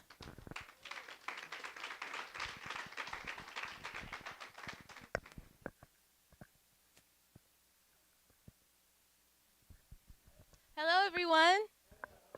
How do we feel? Good for real, because I'm tired.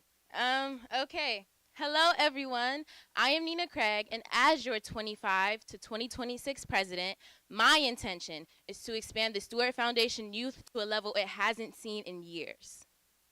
In this time I've spent as your communications chair for 2 years, it has opened my eyes and taught me leadership skills that I will use for the rest of my life. Being a member of the Stewart Foundation is an asset that I believe all the youth of Metro Atlanta and otherwise should have a chance to be a part of and grasp the tools that this family provides.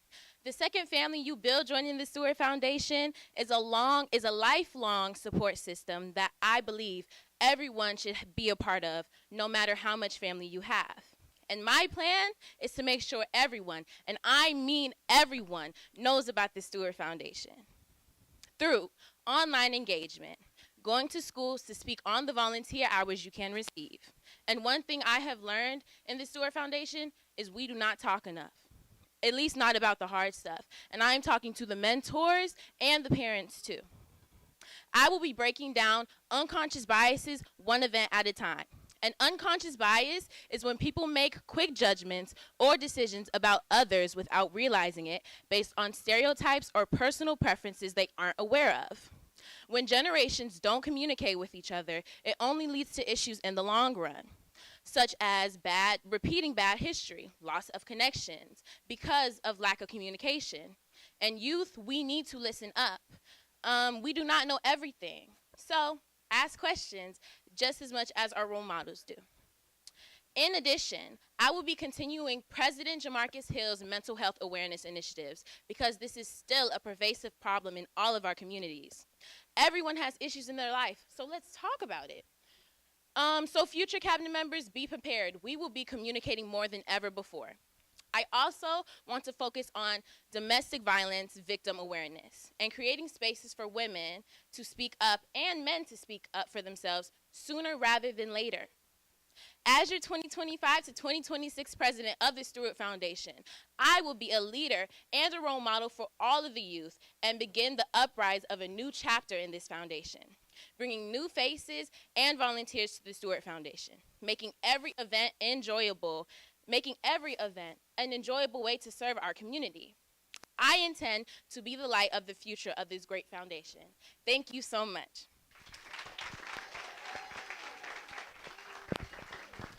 Ladies and gentlemen, Miss Nina Craig. Next on deck, running for president, is none other than Miss Kaylee Nelson. Kaylee, the floor is yours.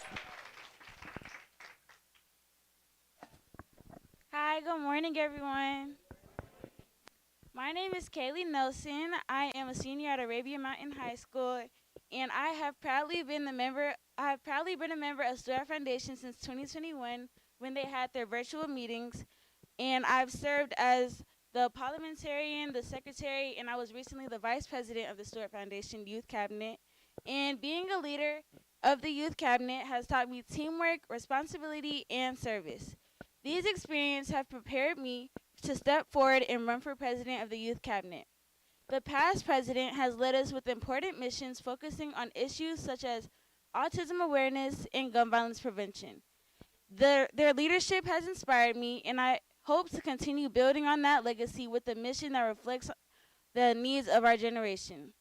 If I were to be elected president, my mission is to create a space where young people can practice self-care, build confidence, and grow into leaders who know their value. My goal as president includes incorporating self-care with self-worth into workshops and programs the Stewart Foundation already provides, so that every member benefits from resources that support both personal growth and leadership development. I have been committed to the Stewart Foundation for nearly 5 years, and I believe that with experiences dedicated and a vision, we can continue to grow, serve, and lead at a higher level. Together, we can make sure that every member knows their value and has tools to become a stronger leader and a positive influence in the community. Thank you for your time, and I'll be honored to be the next president of the Stewart Foundation.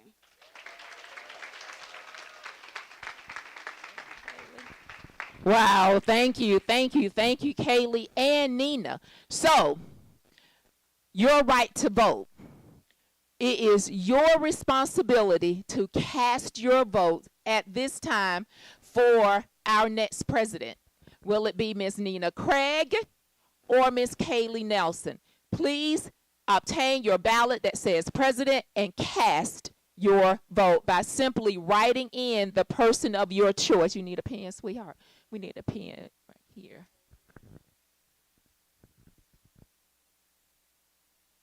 Please cast your vote. Please cast your vote, then submit your vote to our mentor.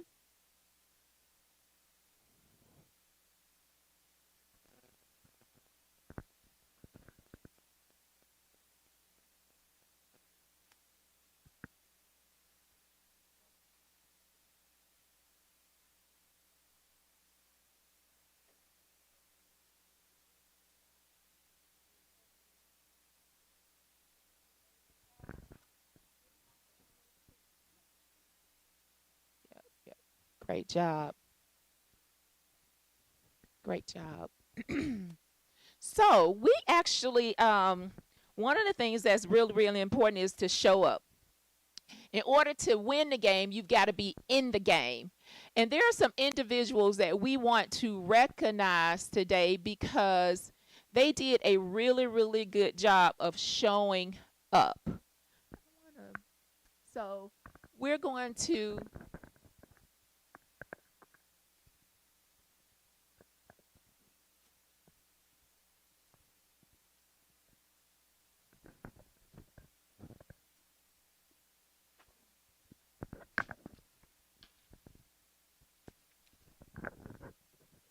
So in order to win the game, right, we've got to be in the game. And you got to be in the game at all times. And you want to be intentional in all that you do. So there are a few that I want to recognize because they had perfect attendance last year. Yeah. Yep, showing up matters. Showing up matters. So my first recipient is Mr. Michael Davis. Come on up here, Michael.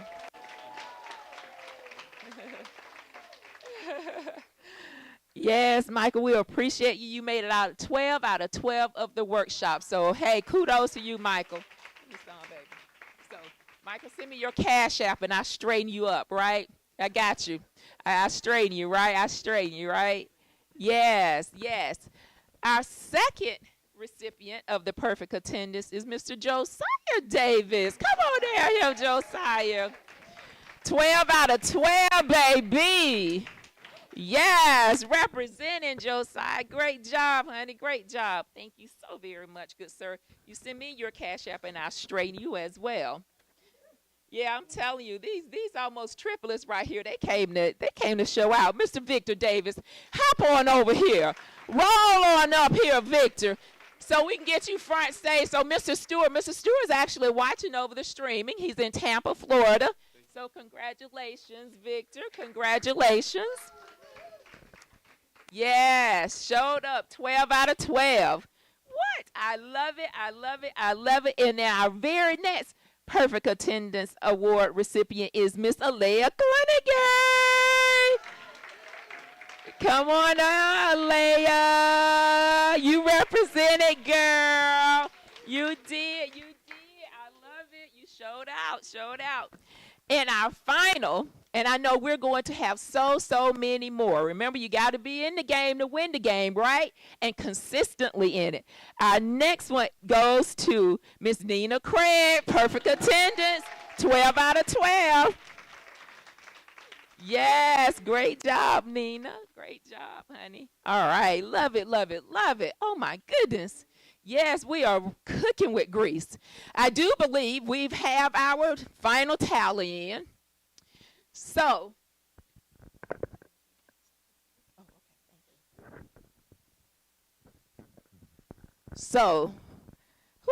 this is always such an exciting time, and I have my nerves on end, right? So, we've had two candidates to run for president. And ladies and gentlemen, boys and girls, please congratulate the next president of the Stewart Foundation. It is the Craig administration. Congratulations, Nina. And it was a very, very, very close race. Nina with 11 and Kaylee with 10. My God, how much closer could we have gotten than that? Thank you, ballot committee. Thank you all so much for that. Our next role is our vice president. The vice president's role is crucial because the vice president's role is to be there and support. The vice president is to be there when the president is not there. That vice president has to be ready, stay on ready, and step in whenever needed because you never, ever know.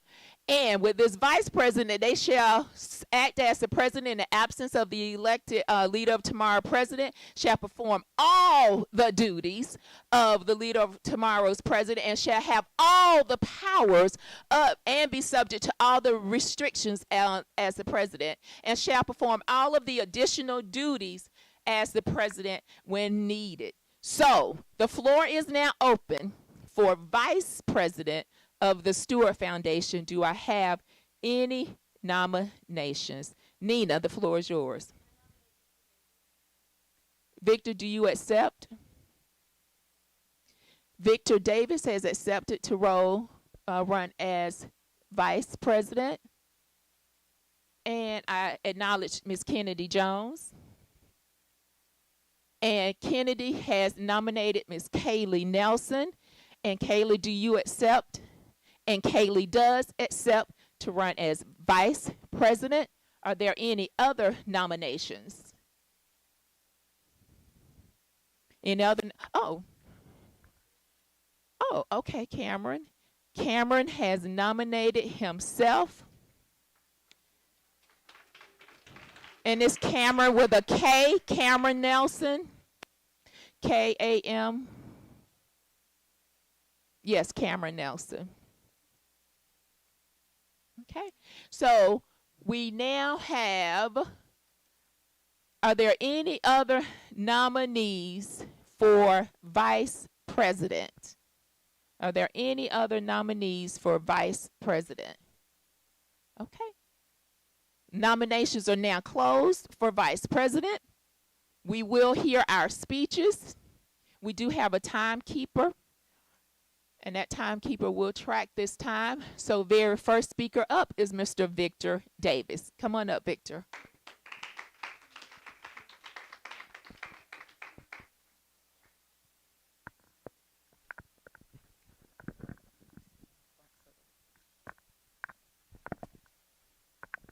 Good afternoon, everyone.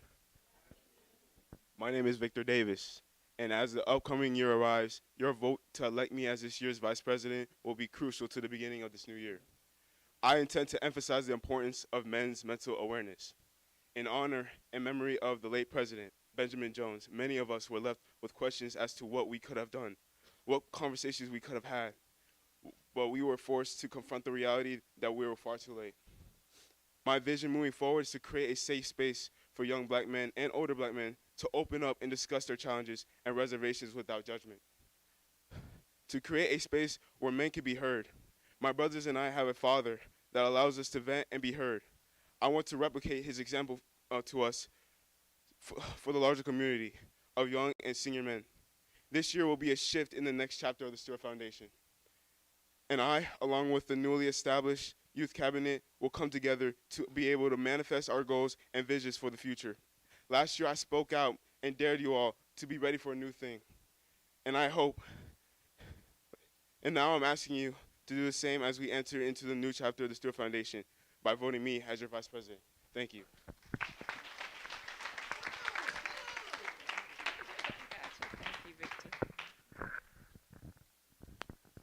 All right, next on deck, we have Miss Kaylee Nelson. Come on up, Kaylee.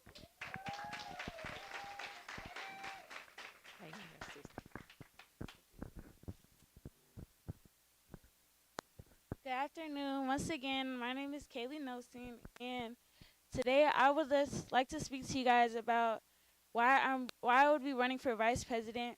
As a role as vice president, I will be standing alongside with Nina Craig to help bring along her mission and also try to incorporate mine as well, which was talking about self-worth and knowing your worth. And I just wanted to also let you guys know that as your vice president, I would like to make sure that everyone in the Stewart Foundation has an opportunity to speak up along with the cabinet.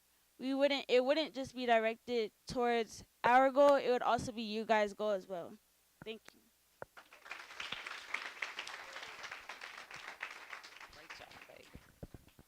All right, that's Caitlin Nelson. How about our third candidate being Mr. Cameron Nelson? Come on up, Cam.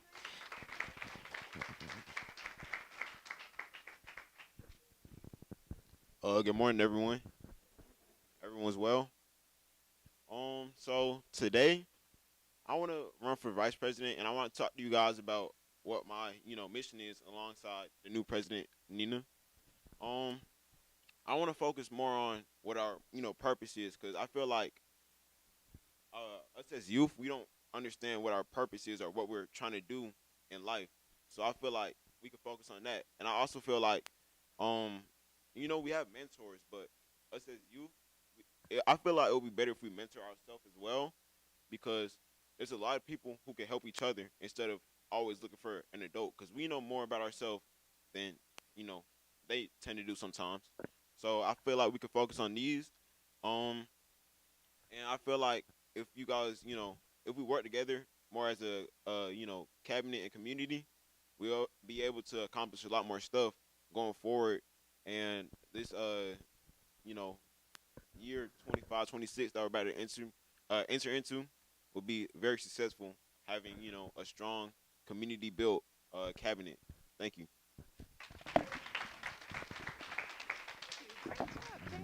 Oh, my goodness. Wow. Wow, those were great speeches, right? They were great speeches, quite compelling. Now it is your turn. It is your turn to show up, and it is your turn to vote. You've done the work, and your vote matters. At this time, please cast your vote for vice president. Will it be Victor Davis, Kaylee Nelson, or Cameron Nelson? Please write in the vice president ballot that you have, write in the name of your choice.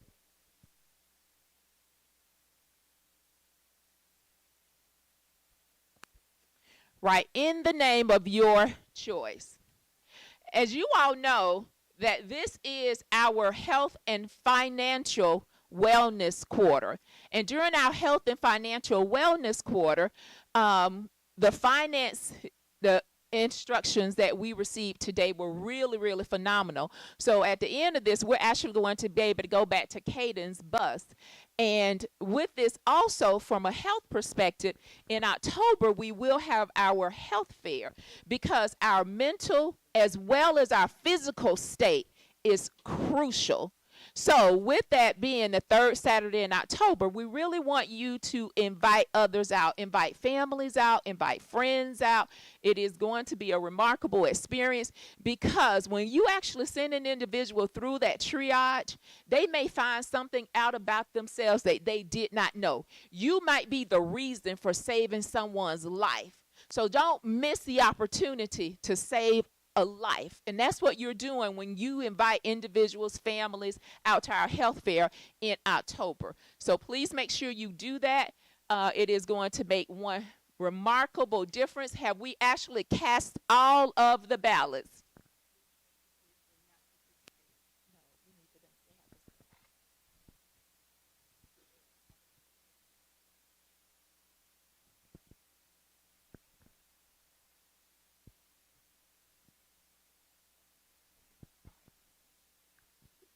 Okay. So how are we looking? Oh, the ballot team. Oh, you guys are really, really, really, really working it. I do believe we now have a winner.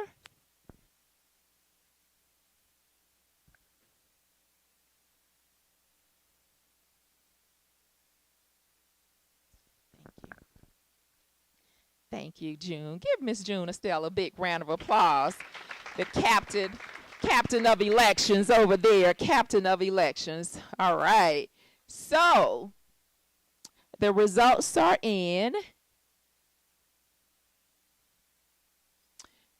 The results are in. And boys and girls, ladies and gentlemen, let us congratulate Kaylee Nelson as our Vice President.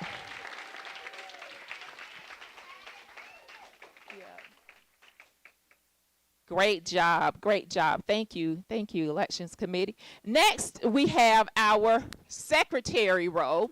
And secretary has a lot of responsibilities.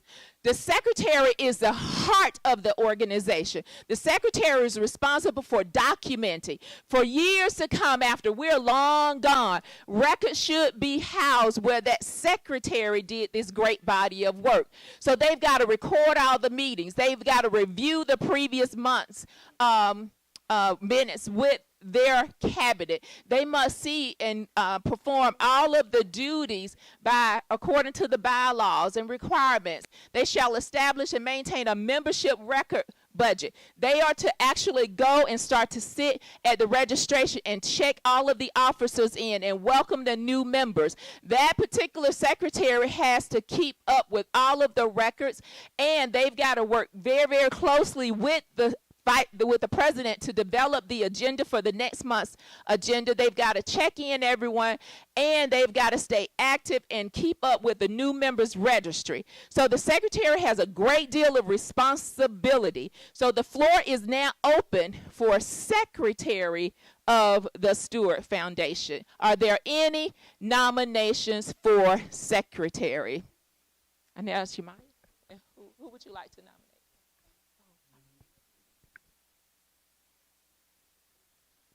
Ariana Brown has nominated herself. Ariana Brown. Thank you, Ariana. All right, and Cal, who would you like to nominate? Amari. Okay. Amaya Mullins. Amaya Mullins. Yes. Amaya, is that correct, Amaya? It's a G before the S, Mullins. Very good. Amaya Mullins. Okay. And any other nominations for secretary? Any other nominations for secretary? All right. The floor is now closed for secretary.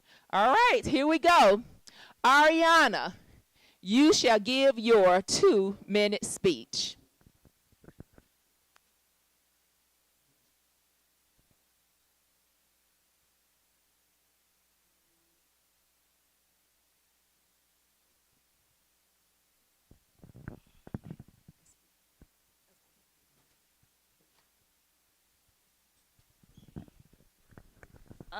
Hello everyone. My name is Ariana Brown.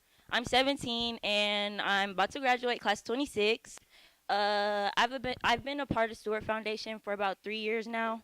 And when I first started, I didn't really engage that much. And then I started to engage in like performing and speaking at Stewart Foundation events.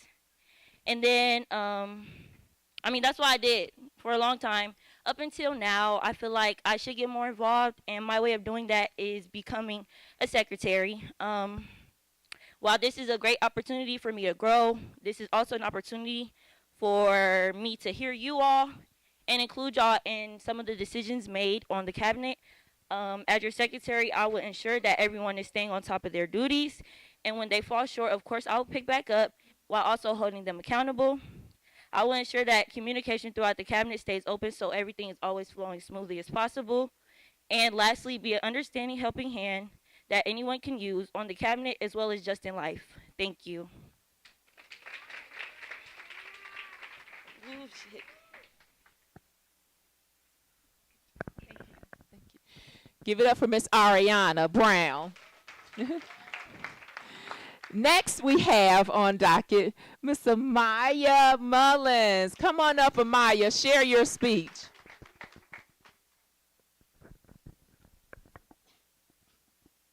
Good morning, everybody. My name is Amaya, and I'm a senior at W.O.M.E.N High School. Oh. Can you hear me?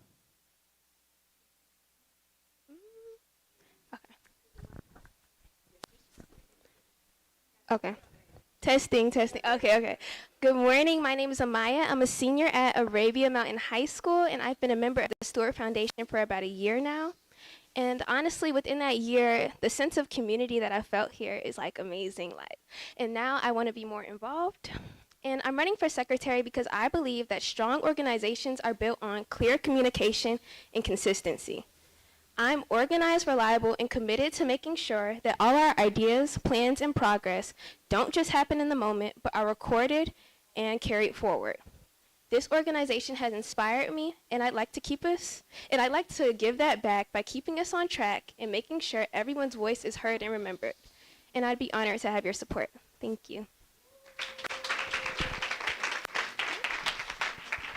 Give it up for Amaya. Yes. So you know what to do. You have a responsibility to cast your vote. Please find your ballot that says secretary and do your write-in of your choice because your vote matters. Your vote matters now. Your vote matters truly when you turn 18 and you have an opportunity to vote. You're actually able to register to vote by 17 and a half. So for our seniors that are 17 and a half, please register to vote because remember, our vote matters. Don't let anybody tell you anything different.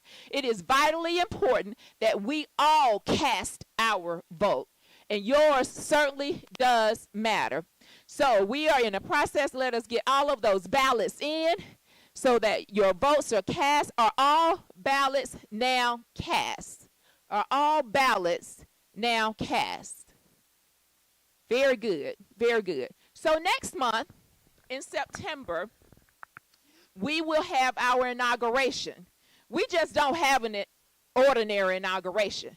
The Stewart Foundation role leader, this Craig administration, will be at City Hall.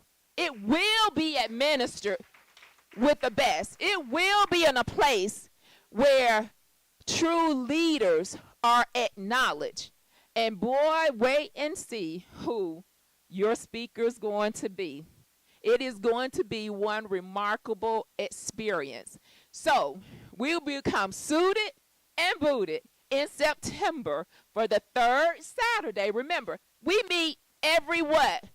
Third Saturday. It's so super easy. Just mark your calendars.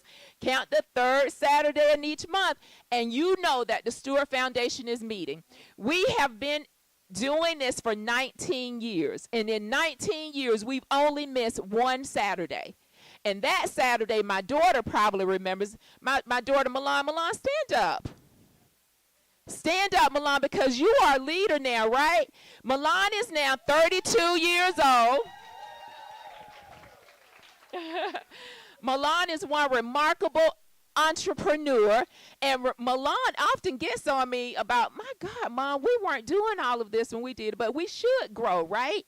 They didn't do their inauguration down at the City Hall, but you all are. You're doing yours.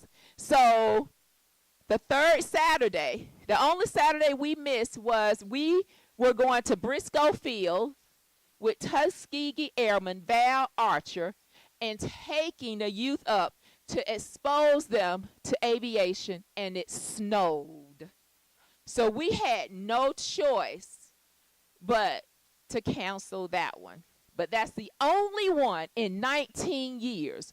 So it's so super easy. Mark your calendar for the third Saturday of the month. All right, our results are now in. Gosh. Whew, boy. Amazing. This is amazing. This is amazing, amazing. All right. Ladies and gentlemen, boys and girls, the secretary under the Craig administration is Miss Ariana Brown.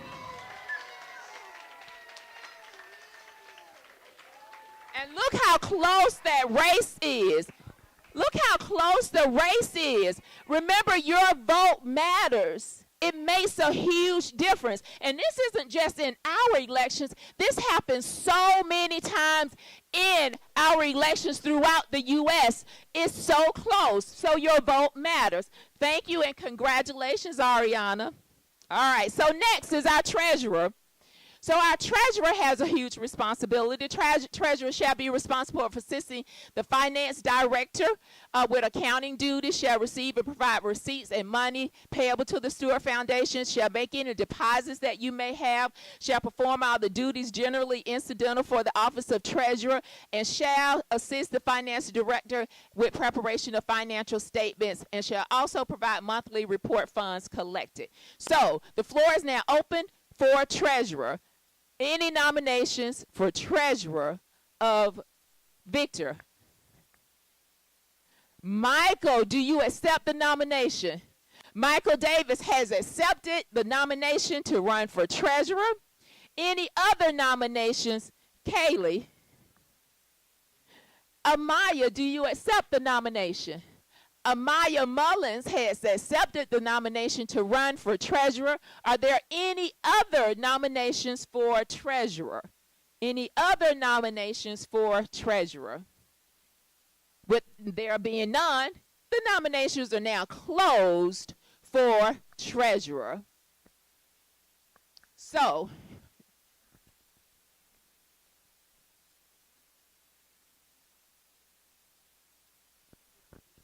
okay. If there are any volunteers in the room or parents that would like to go out to the Cadence Financial Bus at this time, you can do that if you would like to go out to the bus, the financial bus at this time, and we can take at least 10 that are interested in going out. They can go. They can go. We can take 10. They can go. All righty. Yes, go out to the bus. There we go. All right. At this time, we shall hear from Michael Davis.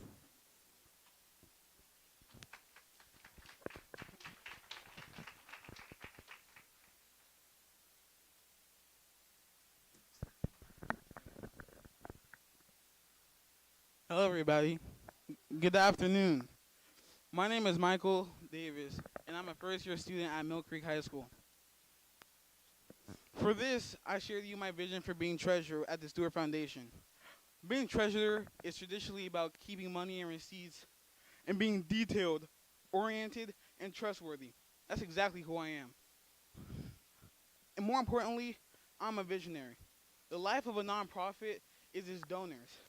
But my vision is to teach the student body how to become wealthy through investing. With the students at the Stewart Foundation, we can get students for them to invest their money. Their parents can give them money. All that through accounts, through Fidelity Investments. You can only make money. You can't lose money. You make the money and you invest the money you make. You can only gain money. Through this, the students can give back 10% every time for the Stewart Foundation. So the Stewart Foundation makes money. This is good because the donors don't always have to give the money for those reasons. They want to give out of their heart, but we have to have a structure. Just in the reading, when Miss Sandra, she said that you need a proper foundation for your money. Investments is on the top, but if you don't have that foundation, it's nothing. Vote for me, Michael Adrian Davis. This is the richest decision you can make. Wow. Thank you, Michael. Thank you. Thank you. All right. So now, next we have our beautiful Miss Amaya Mullins. Come on up here, Maya. Come on. Tell us, sweetheart.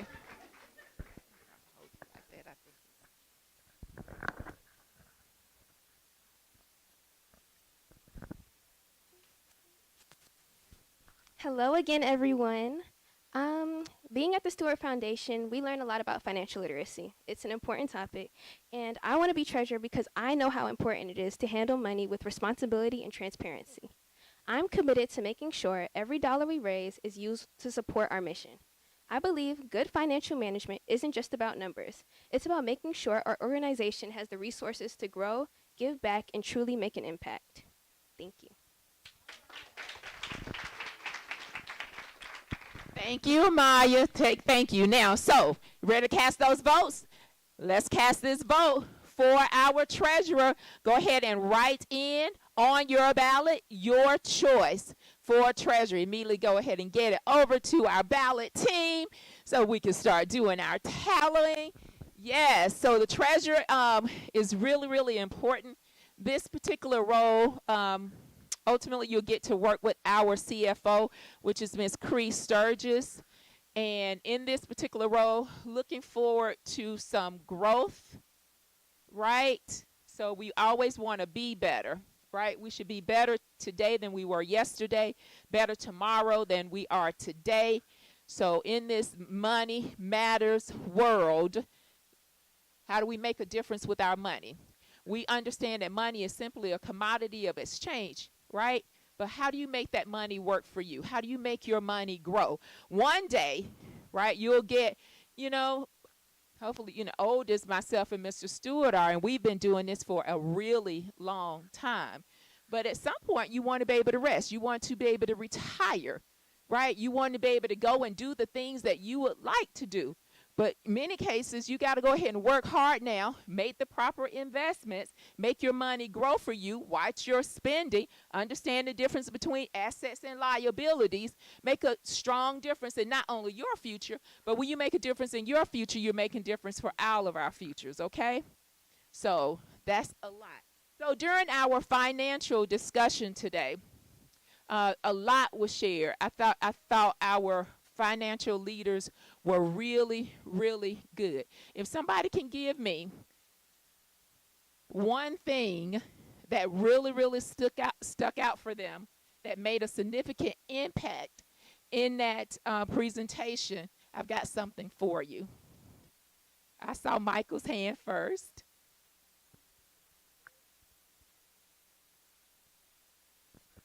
Pension. Very good, Michael. So I have $10 for you. Thank you for playing with me today, okay? I got you. Yes, very good. So your pockets are increasing, Michael, just by being in the game, right? Just by participating. It makes a difference. Look at you. Yes, we are rocking and rolling. Yes, you ready for this? All right, so our 2025-2026 treasurer of the Craig administration is Mr. Michael Davis. All right, next we have our communications, our parliamentarian. And our parliamentarian is responsible for rules and order. Everything must be done decently and it must be done in order. And our parliamentarian is the individual to actually enforce that. They have a working knowledge of the Stewart Foundation bylaws and policies. They actually, during the meetings, the conference calls, and et cetera, they are to call things to order. If things get out of order, they are to get them back on track. And they are able to call attention to any errors in a lead up tomorrow procedures, but has no authority to enforce those ideas or rules. That has to be on the president, but they are assistant to the president to make sure that those bylaws and rules stay in place. Are there any nominations from the floor for parliamentarian? Nina. Victor, do you accept? Victor does accept. Victor Davis, parliamentarian. Okay. Alea, do you accept? And Alea Cornegay has accepted to run as parliamentarian. Okay. And Nicholas Hornbuckle. Nicholas Hornbuckle. H goes before. It's before Sandra. H-I-J-K.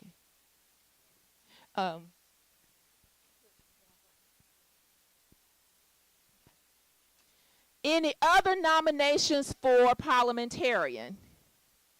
Any other nomination? Oh, Kaylee. Cameron, do you accept? Cameron Nelson. All right. Any other nominations for parliamentarian? Seeing none, the floor is now closed for parliamentarian. So we have Mr. Victor Davis, Nicholas Hornbuckle, Alea Cornegay, and Cameron Nelson. The speeches will be given in that order. Please come to the floor, Mr. Victor Davis.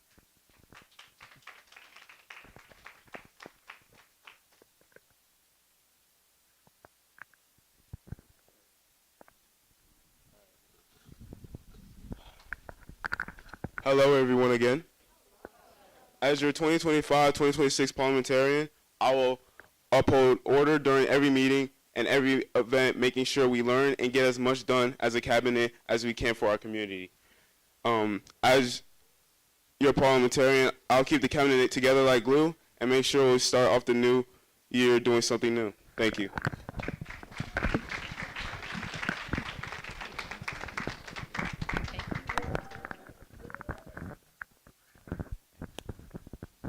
All right, awesome. Next is Mr. Nicholas Hornbuckle.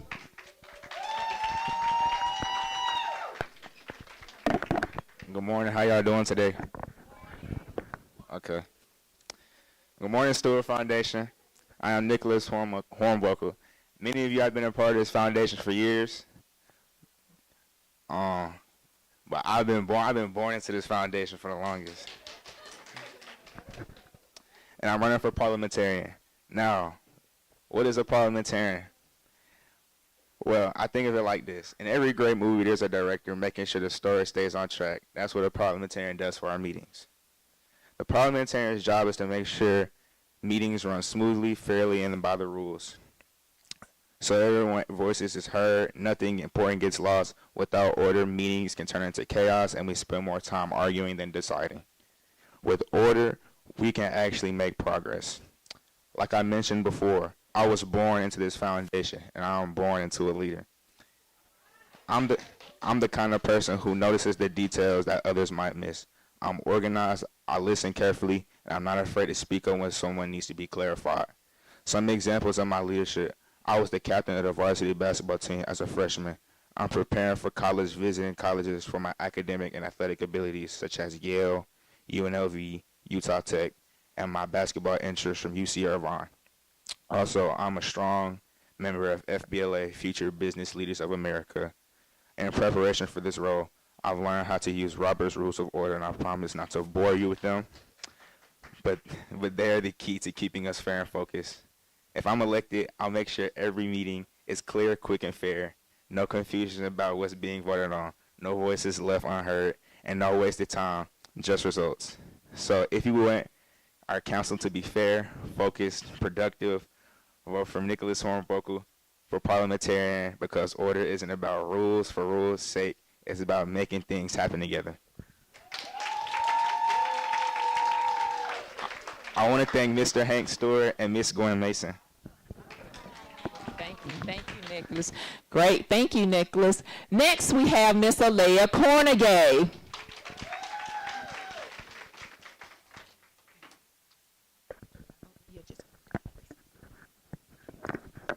Good afternoon, everyone. I am Alea Cornegay, and I am currently the Stewart Foundation's Youth Cabinet Membership Chair. If you're interested in joining the Stewart Foundation, please go to www.thestewartfoundation.com, or you can check our YouTube.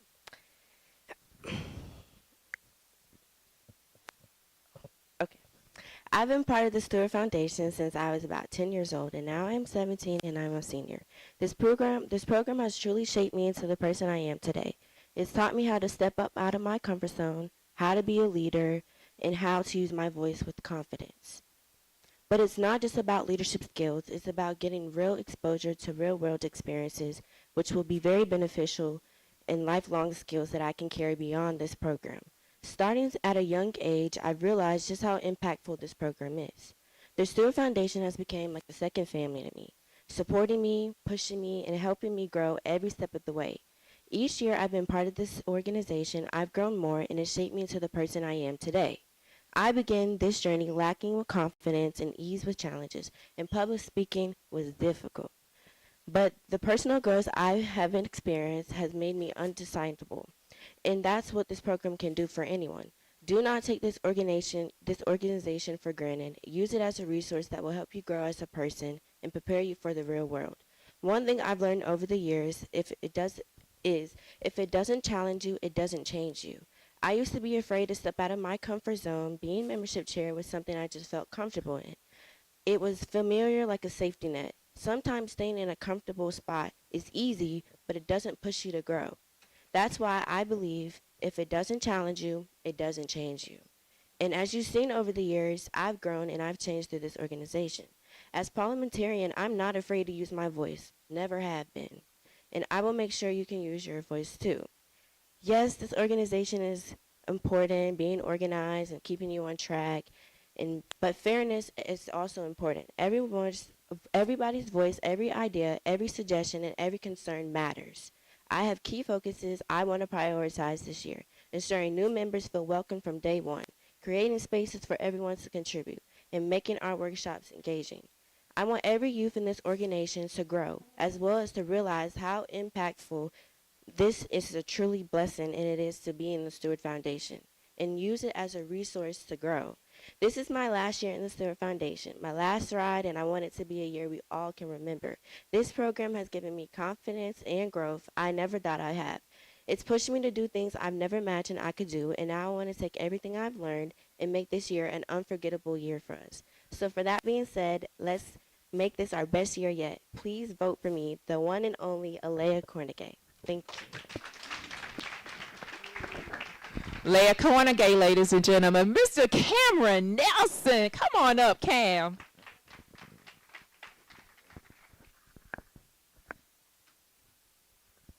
Good afternoon again, everyone. Before I start with my speech, I want to give you guys a quick quote from Henry Ford. He said, "Failure is simply the opportunity to begin again, this time more intelligently." I've been with the Stewart Foundation since 2021, and I started as parliamentarian. And what better way to, finish than how you started? So I believe as parliamentarian, I can keep the meetings in order, and I can have everybody, together, and we'll be very productive. Also, I believe that, as parliamentarian, we can also do a lot to change, because you should never be afraid to change. You should always want to change and get better. I believe that the more you put in the effort and change things, the more you can have more different opportunities and outcomes as success. As parliamentarian, I would do a great job to make sure everybody is heard, everybody has the great ideas that they want to express, because not only do you want your ideas out there, you also want your ideas to be, completed. So I believe as parliamentarian, we can get these ideas and all these opportunities that we have completed, so we can better ourselves and move further on as a whole, as a cabinet. Thank you.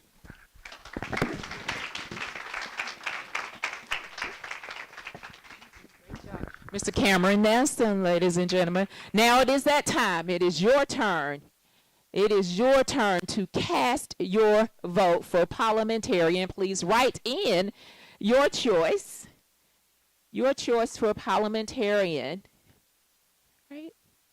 And if there are changes, if there are some things that you all see that we should be doing, this is your cabinet. The Craig administration is your cabinet. Bend their ears. Let them know. Here are some things that I would like to see.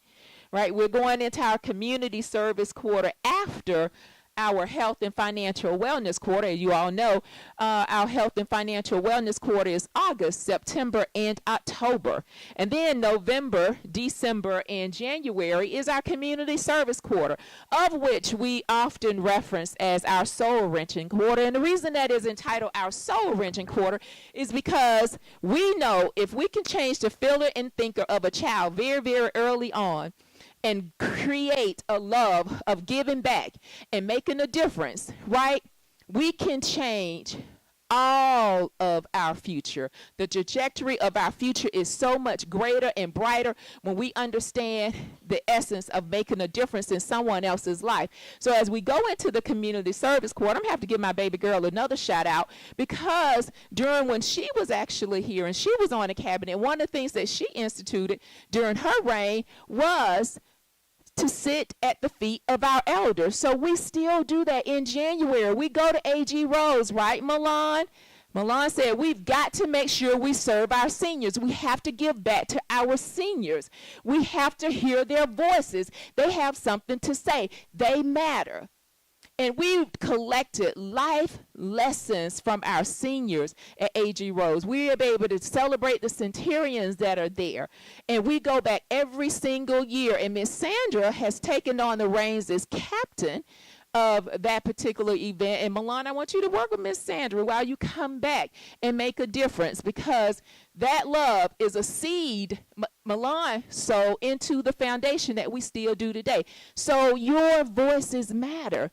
You can make a difference, right? You can make a difference. So that is in January, and in December, we've been doing the Autism Center. As you all know, the Hill administration, that was a really, really big deal for them. And we had such a great time at the Smart Place. The artwork, putting smiles on faces, you know, at Christmas time, giving them all of their Christmas things and doing the breakfast for them, putting up the up Hodges. Oh, we're ready. Boy, the election committee is rolling. Here we go. I love it. I love it. I love it. You guys are rocking and rolling. Oh, my goodness, this competition was stiff and tight. My goodness. Ladies and gentlemen, boys and girls, please congratulate Nicholas Hornbuckle as our parliamentarian. Yes, thank you very, very much. Congratulations, Nicholas. All right, so next we are going into our chair roles. The chair roles are crucial because the chair roles actually bring about a team of individuals to work with. And in our very, very first chair role is our communications chair. And our communications chair is a crucial role because the communications chair is that individual that is working very, very closely in our spotlight. Sandra, next slide, please. With the spotlight and creating all of the articles that go out to the community to help the community know what the Stewart Foundation is doing. So it sets a communication strategy for the year. What should that be? Develops the communication plans as well as the messaging. He or she also reviews the member communication and marketing material and manages and promotes all of the use of social media. So there are areas here that we still need to grow in. Create and maintain branding standards for the Stewart Foundation and acts as a liaison, right, with other professional organizations, like we're doing the work here with the SCLC, and partnerships are crucial, right? And in this partnership, they also serve as a spokesperson for the Stewart Foundation and help with the strategizing, creating, and disseminating of the newsletter, of which we have entitled The Spotlight. So make sure you get a spotlight before you leave today. Hopefully we brought those. So the floor is now open for our communications chair. Any nominations for communications chair? Any nominations for communications chair? Nina? Victor, do you accept? Victor Davis does accept. Any other? Oh, Kaylee. Cameron, do you accept? Cameron Nelson does accept. Any other nominations for communications chair? Any other nominations for communications chair? Seeing none, the floor is now closed for communications chair. We have 2 nominees, and the speeches will go in order, alphabetized. So the very, very first speech does come from Mr. Victor Davis. Come on up, Victor.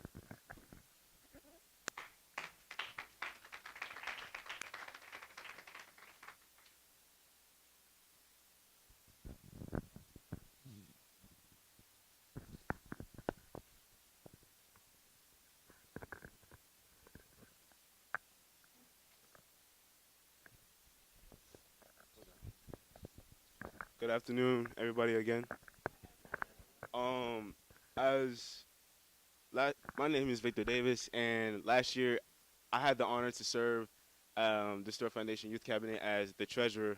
And in that position, I was able to be exposed and open up to many opportunities that allow me to further my communication skills. And I would like to take those communication skills and apply them on the communication chair. And by expanding upon the Stewart Foundation's legacy and building platforms such as TikTok and Instagram, the most modern and most used platforms today, I can promise you that I can enhance the Stewart Foundation legacy if I'm in that position. Thank you.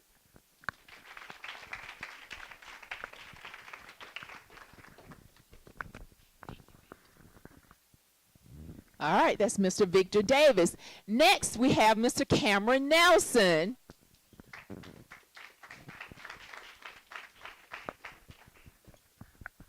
Good afternoon, everyone. I'm back, as you guys can see.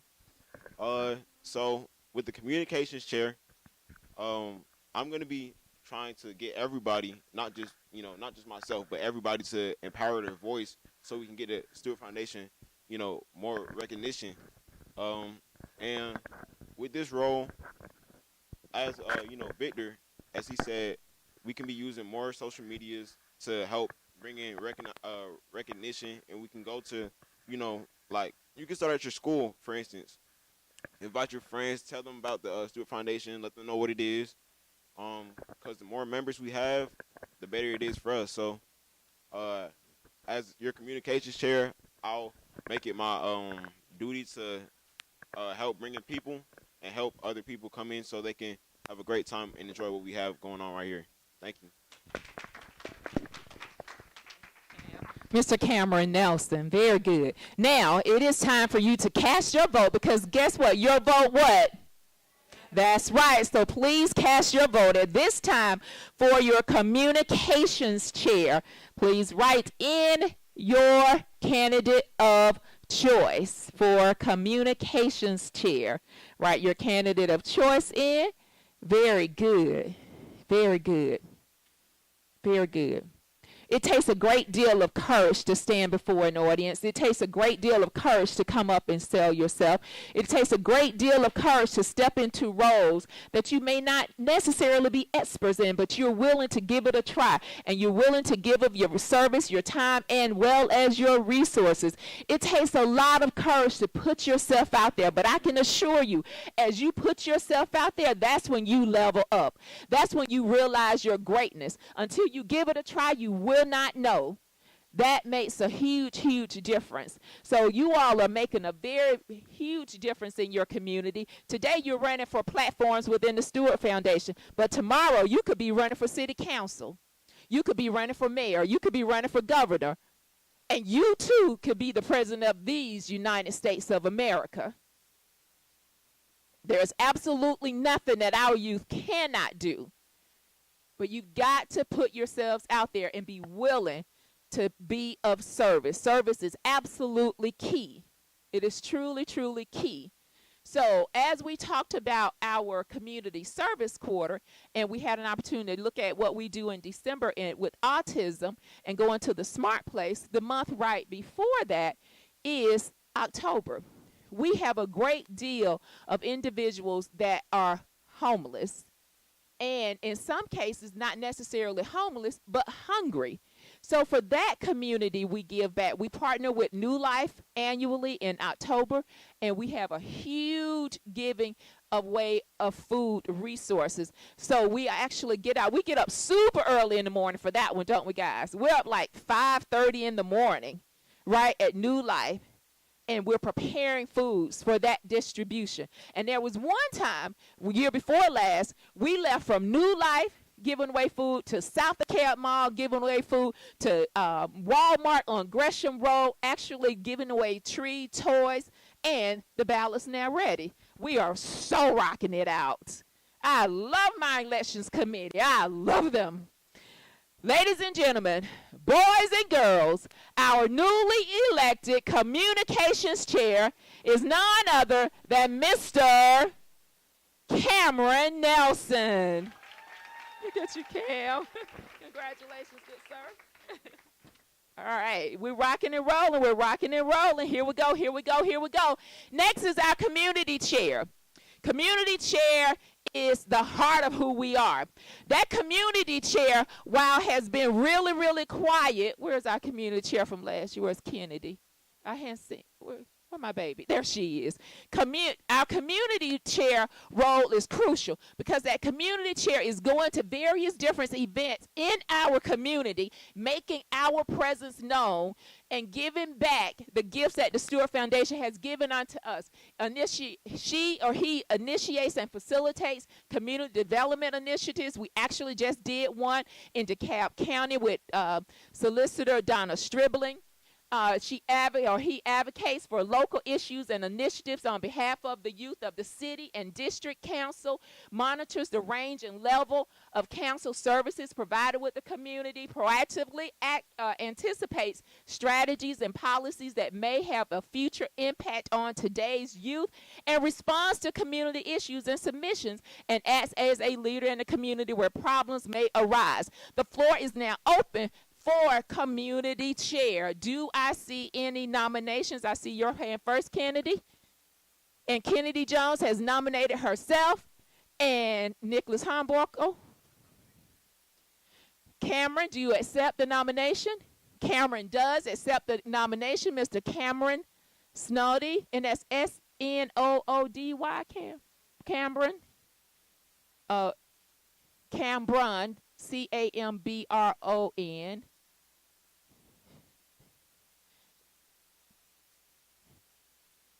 O-D-D-Y. And then put a N on Cambron. Yes, thank you. And Nina. And Victor does accept. Victor Davis, community chair. And any other nominations for community chair? Any other nominations? Any nominations? Okay. All right. So, seeing none, the floor is now closed for community chair. And Victor, you always come up first with that last name of Davis. All right.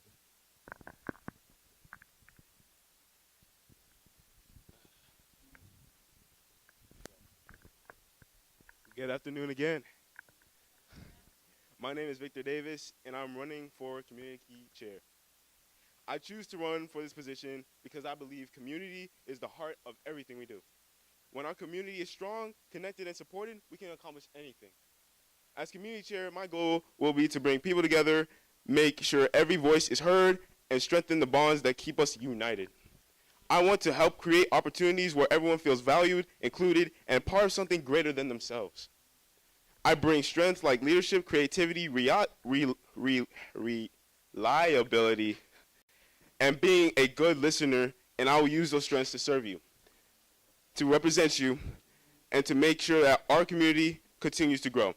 If you give me the honor of your vote, I promise to lead you with dedication, with passion, and with heart, always putting our community first. Thank you, and I hope I can count on you to support me. Thank you, Victor.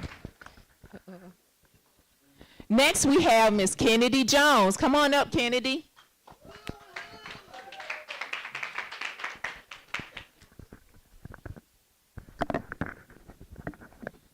Hi, my name is Kennedy Jones. I'm 14 years old, and I've been a part of this organization for 5 years now. In the past years, I've been elected treasurer 2 times in a row, and I've recently been appointed community chair. Although I initially wasn't entirely sure about my position as community chair, I grew to realize that upholding this title of community chair truly gave me a chance to make connections with a variety of people. During my time as community chair, I primarily spent my time working on community outreach, meaning that I was set with the task of handing out flyers as well as newsletters. In addition to this, I also was able to obtain for numerous different donations. This really gave me a chance to understand the importance of having the proper social skills in order to truly make connections with new people. It is for these reasons why I think that I would be a proper fit for your community chair once again.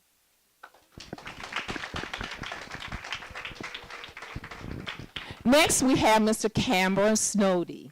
Come on up, Cam.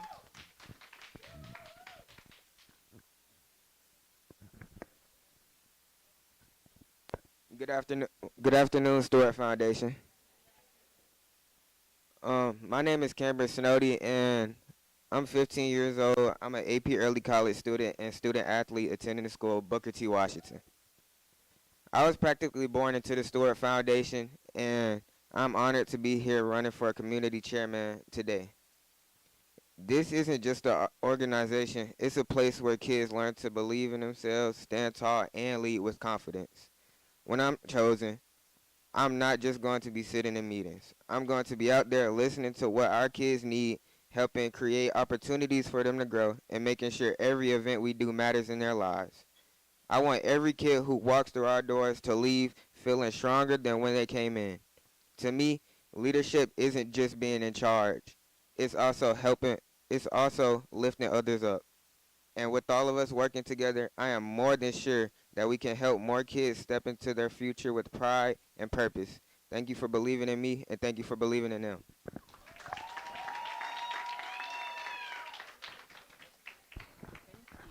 Thank you. All right, now it is what? It's time to do what? Vote, because your vote what? All right, let us cast our vote for community chair. Let us cast our vote for community chair. We are casting away. Oh my goodness. How we doing back here? We're doing great? All right. Casting away. Yes. Remember, to run for office, you would have to have attended minimally 6 of the 12 workshops, right? And you too can run for office, and you too will have the opportunity to vote. So let us make sure that we make it to our workshops on a monthly basis. And besides, you learn so much. You never, ever know who you may meet. It makes a huge, huge difference in what we do. So have all votes been cast? All votes have been cast? Very good, very good. So as we continue the trail of what this year looks like, we had an opportunity to actually talk about our homeless program, and I think I was at the place where I shared with you all, we did New Life and fed the homeless and hungry. We went over to South DeKalb Mall and we did it. We went over to Gresham Park, Gresham Road at Walmart, and we did the angel trees. And then we went over to the Columbia Recreation Center, where we had a huge additional Feed the Homeless and Hungry program, all in one day. I don't know if you guys remember that, but it was a big time. So then our next quarter that we embark upon is our education. Education is absolutely key. Education is imperative. Knowledge is power. And the knowledge that we sow into our children, into our youth, we do it on a continual basis. Our very first month of our education quarter is February. And so we are looking for very intriguing things that we can do. We have actually gone to the King Center. We had a remarkable experience the last couple of years at the King Center. We've actually gone down to Montgomery. We've gone to Lynching Museum. We've done a whole lot during the Black History Month. And so we're looking for something extremely enriching, and I'm sure we're going to get some strong recommendations from the Craig administration about something powerful we should be doing during our Black History Month. So without further ado, the election committee has once again rocked and rolled. So ladies and gentlemen, boys and girls, please put your hands together for our next community chair, which is Miss Kennedy Jones.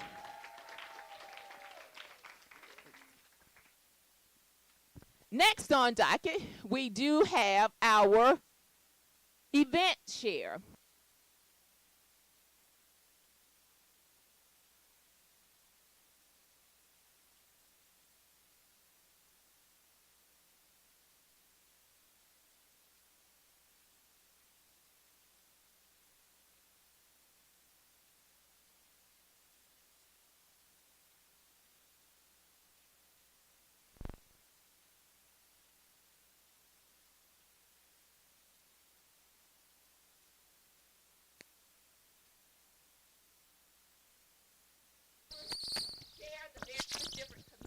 Because the event chair can't do it all herself. Also, see some money financial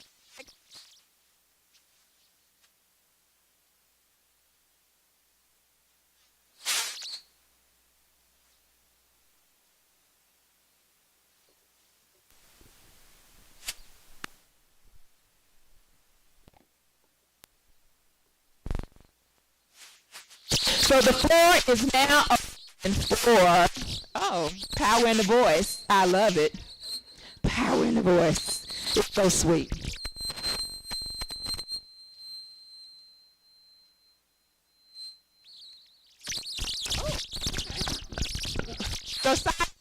Josiah Davis has accepted the nomination, and Nina Craig.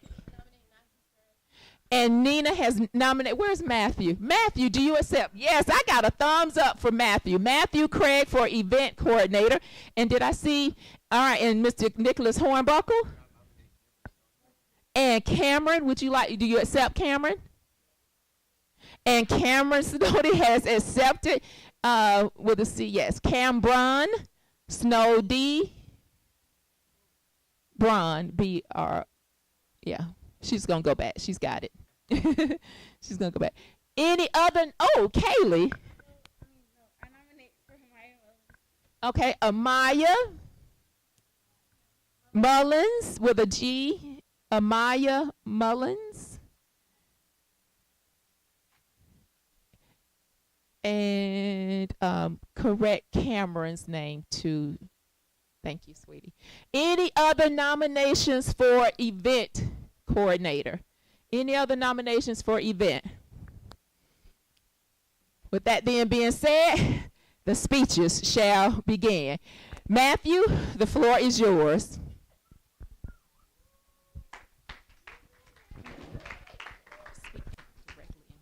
All right.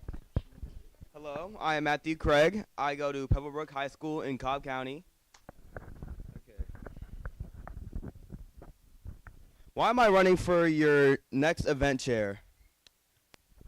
Because let's be honest, we've all been to those events where the best part was the exit sign. Let's be for real. We've all been there.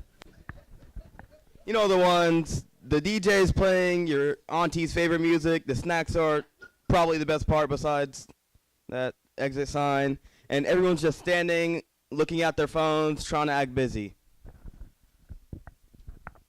We are too creative, too brilliant, and too cool for that. Our events should be legendary. They should be things people who aren't in this organization are trying to sneak into. When I'm event chair, we're going to upgrade. I'm not just talking about planning events. I'm talking about creating experiences. For our social programs, I'm talking about events with a vibe. Think a gaming tournament or a field day. That's more like the Olympics. Meet a cookout, and we will teach our DJ who Tyler the Creator and Kendrick Lamar is. No more cha-cha slide unless you're into that. I don't judge. For our community service, let's have more fun. Call it Community Glow Up. Host a 3-on-3 basketball tournament to raise money for a local shelter. Let's paint a mural downtown. Let's make serving our community feel less like a chore and more like a flex. Or a mental health day with yoga meditation and maybe even a healthy cooking competition. Let's make getting our minds and money feel empowering and not like homework.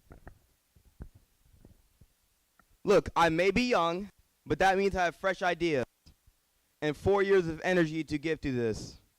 I'm not tied to the way things have always been done. I know what a good time looks like, and I know we can make it happen right here. So when it's time to vote, remember my name, Matthew Craig.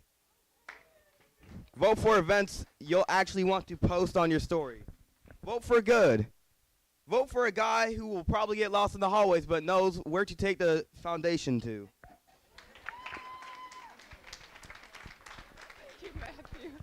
Thank you. Oh, Josiah Davis. Come on up, Josiah. Come on up.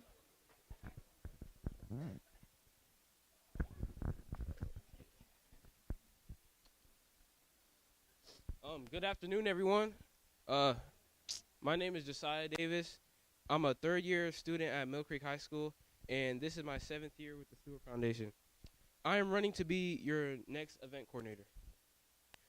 As event coordinator, my job will be to make sure every event is well-planned, organized, and fun. I love bringing people together, and I enjoy the details that make an event go smoothly. from setting up schedules and decorations to make sure everyone feels included. Feeling included is at the heart of this position. My vision is to use events as recruiting opportunities to engage with students from across Metro Atlanta all the way outside the perimeter where I live. When my family and I moved to Atlanta from Miami, my mother brought my brothers and I to the annual Stewart Foundation White Linen event. I felt instantly embraced and welcome. It wasn't at school or church that I found connection. It was right here at the Stewart Foundation. In this role, I will actively extend invitation to those transitioning from middle school to high school, youth who are trying to figure out their identity and existence. The Stewart Foundation gave me a real foundation, and as your event coordinator, I will not only coordinate events, but I will expand the net to attract those who may need a place to be rooted. Last year, as my brother was the treasurer of the Stewart Foundation, I saw the behind the scenes of how events were built. I came early to every event, and I helped set up, and I'm ready to make my own impact as a cabinet member and as your event coordinator.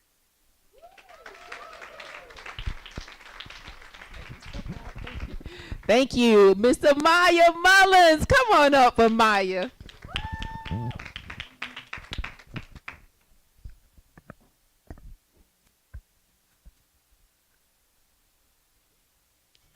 Good afternoon again, everyone. My name is Amaya, and I believe that the events that we host is the driving force of the Stewart Foundation. It's how we come together, it's how we build connections, and it's how we get introduced to these amazing opportunities.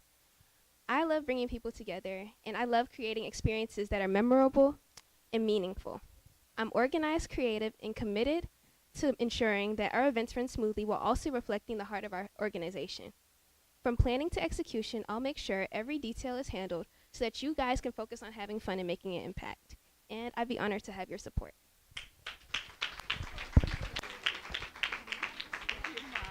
Thank you. And Mr. Cameron Snowdy. Come on up, Cam.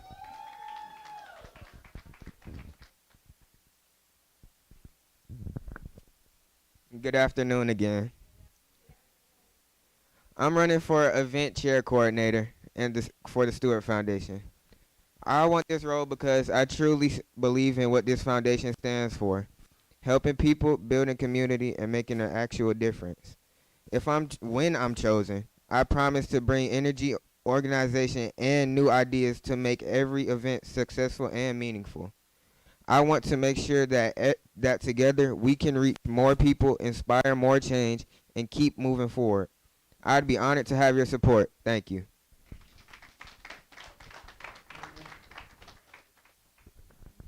So that is our event coordinator. So it is what time to what? Vote. And your vote what? Yes. Do you know that in our elections today that you can actually pull up and see if individuals actually go and vote? You can't see who they voted for, but you can actually see a record if individuals voted. It is a responsibility of ours to cast our vote. We must exercise our right to vote. And I see today that our youth are doing just that. They are here and they are exercising their right to vote. So for our leaders of tomorrow, you all are doing an exquisite job. You are showing up. You are showing out. You are representing. You are serving. You are giving of yourselves. You are putting yourselves on the front line. And you're helping others understand your greatness. So just to stand at this platform and to communicate to all of these, not just your peers, but all of these adults around the room. That's huge. That's huge because you've got to be able to sell yourselves in whichever arena that you choose to go into, right? So as we were looking at our education quarter, we had an opportunity to talk about Black history, but the next month is a very, very important month, a month that I am so extraordinarily proud of. And that particular month, without these individuals, the world would not be, and that is women. So in the month of March, we celebrate women's history. We celebrate the contributions that women have actually made. We celebrate the accomplishments of those that have come before us. Nina and Kaylee had an opportunity to sit down with some extraordinary women in our community and had an intriguing conversation with them. And they can tell you about that experience and what they were able to gain. And so our election committee has done it again. And, whoa, drum roll, please. Wow. Close. This is so grand. Our events chair is none other than Amaya Mullings. Our last and final role to complete our perfect 9, and the reason it is 9, in many cases voting has to take place and you need an odd number to break the vote. So our next and final role is for our membership chair. And our membership chair maintains the master membership list, maintains an address book for all vehicles of communication, keeps membership applications, and does that welcome letter, corresponds to members that missed a meeting, orders badges for new members, sends a congratulations letter to new membership. They are responsible for increasing membership and the member registration process, and registers during each Stewart Foundation monthly meeting as an active or new member, and sends a list of new members to the Secretary and Treasurer. So now, the floor is now open for our final office for our 2025-2026 cabinet. And I see Nicholas Hornbuckle. Cam, do you accept? And Cameron Snodies has accepted, and I see Nina Craig. And Nina has nominated Victor Davis. Oh, Victor, do you accept? Okay. And I saw Matthew. Oh, you did? Okay. And I see Kennedy. Alea, membership chair. Yes, and Alea has accepted to run as membership chair. Okay. All right. Any other nominations for membership chair? We see Victor Davis, Alea Cornegay, Cameron Snody. Did I miss it? That was everyone, right? Okay. 3. Are there any other nominations for membership chair? Seeing none, the floor is now closed. So, Victor, you know the routine.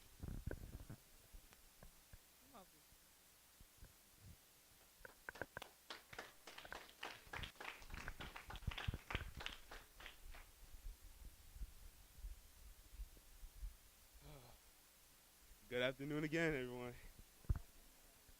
I've been up here 3 times now, but I'm still here because I believe I will make a difference on this new cabinet this year. My name is Victor Davis, and I am running for membership chair because I believe that membership is the foundation of our success. Where am I? Dang,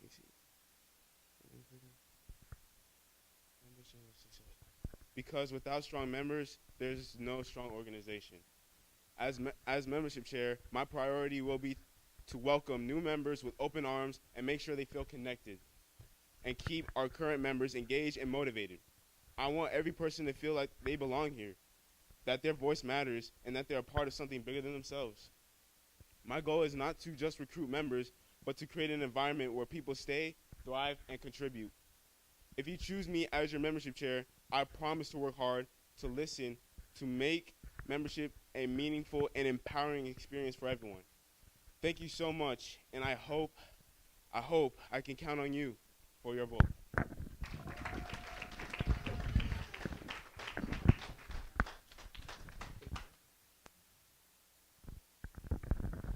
Next, we have Alea Cornegay.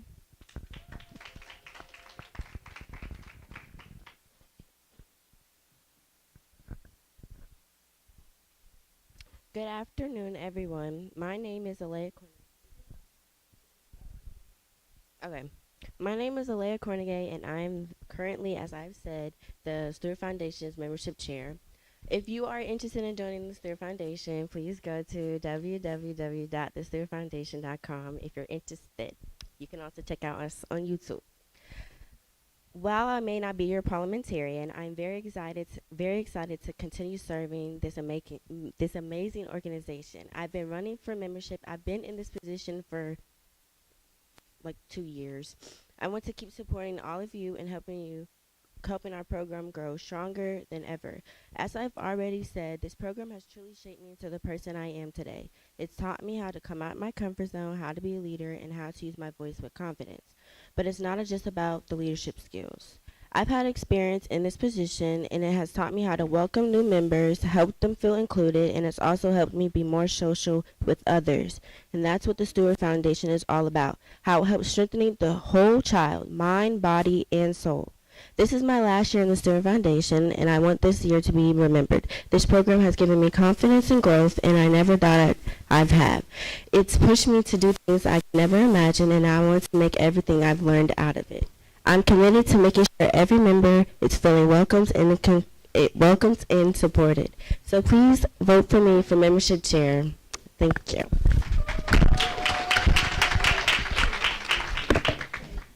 Thank you, Leah. Cameron, come on up, Cameron. Good afternoon for the third time. As I said before, my name is Cameron Snowdy, and I'm running for membership chair of the Stewart Foundation. I believe this role is all about connecting people and making sure everyone feels welcome and valued. If I'm chosen, I will work hard to grow our membership, keep everyone involved, and make sure no one feels left out. I want every member to know that their voice matters and that they're an important part of this foundation. I love the chance to serve as your membership chair, and I hope I can earn your support. Thank you.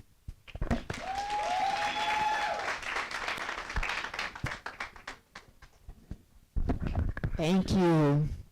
So, it is that final time, at this time, to cast your vote because they matter. Each of your votes matter. Each of your votes matter. Yes. While 9 positions, right, there are always constant opportunities to serve, to give back, to come, to show up, because you never, ever know. You never know what the situation may be, and tables may turn. You always want to place yourself in a position to step in, even if you're not initially chosen, right? That may be that magic that makes it happen for you. So as we continue through our annual programming, the Women's History Program is huge. Actually, we're going international with our Women's History Program this next round. So, boy, it's really going to be a very, very interesting platform on this next one. Our last and final quarter is our social quarter, because we do believe that our most precious commodity is not money, technology, gas, gasoline. It is people. People make the world go round. And your ability to socialize, your ability to communicate, your ability to network, your ability to communicate your message, your ability to socialize with others, your ability to sell yourself so that people know what you bring to the table is crucial. Your ability to organize, be able to put something together from beginning to end is crucial. We are making well-rounded young people. And in this social quarter, that's what you're going to see. You will see discovering your purpose, network empowerment. You're going to see the orchestration of the white linen from beginning to end. You're going to see etiquette programs, right? And many, many other things that's going to help you with your social skills. So, with the Stewart Foundation, it is our mission to strengthen our children, whole mind, body, and soul. And with our last and final office, ladies and gentlemen, boys and girls,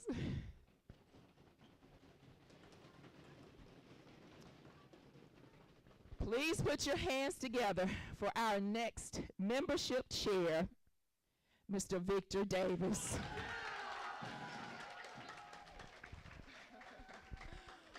Whew. I don't know about you all, but for what I deem myself as the mother of this organization, because when we founded this organization 19 years ago,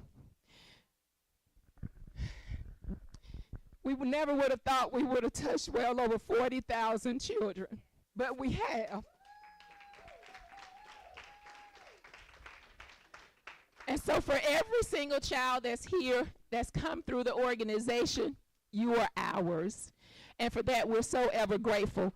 I would like to officially present the Craig administration, and I ask that you please come up and congratulate President Nina Craig, Vice President Kaylee Nelson, Secretary Ariana Brown, Treasurer Michael Davis, Parliamentarian Nicholas Hornbuckle, Communications Chair Cameron Nelson, Community Chair Kennedy Jones, Event Chair Amaya Mullings, and Membership Chair Victor Davis. Ladies and gentlemen, please put together your hands for our 2025-2026 Youth Cabinet, the Craig administration. Yes.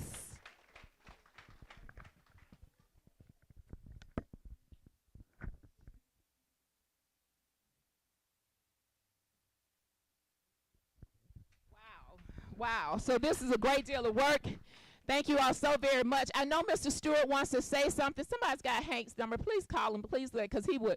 I know he's watching, and I don't have my phone. I think my grandchildren have it somewhere doing something with it. But I know he wants to say congratulations in the inauguration. Please dress up, dress your best selves for the Atlanta City Hall, right? We show up, and we show up looking good for our children because they deserve it. It is a very formal form, right? And we want to come with our nice looking shoes and our dresses and our suits and our ties, and we want our children to know that this is something extraordinary and something special. So please come dressed as your best selves. I just want to make sure that we can hear from Hank and his congratulations. Hank, we do now have our new administration, which is the Craig administration. Please share your congratulatory remarks. Well, I saw it all, and it was very exciting. Congratulations to all of the contestants, the candidates for each and every one of the offices. Big shout out to Nina, President Craig, for getting ready to take us to a new level. We're so proud of you and your administration, your Vice President Kaylee, and everybody. I mean, it's going to be phenomenal. It's going to be a phenomenal year. And so I'm so excited. I'm here in Tampa, but I was looking at the entire thing. Matter of fact, showing it to people around me, what was happening. So people are excited about what the Stewart Foundation is doing and excited about what Nina's going to do as the president of the Stewart Foundation. So big shout out to Jason and Jerome for the live streaming so I could see it. And Nina, we're proud of you and expecting great things out of your administration. I know you've been in this role, being groomed for this role, so we expect nothing but the best from you out of this role. Thank you. Thanks, Gwen. Thank you. Everybody's calling me. I got Margie calling me, and everybody. It's Mo calling me. So this is an exciting time for us, for the foundation. You know, we love this August election every year because now it gives us fresh, new ideas. And you know, I saw Victor and I saw Kaylin and Cal. Everybody. I mean, this was amazing. This was amazing. Wow, So thank you all so very much. And we do still have the bus out, right, Deidre? Is the bus still there? All right. So once again, congratulations. If you have not gone to the Caden bus, please go and check out all the great resources he has there. And we got a lot of work to do, team. And go to the bus so that we can then have our lunch. Deidre? And those who've been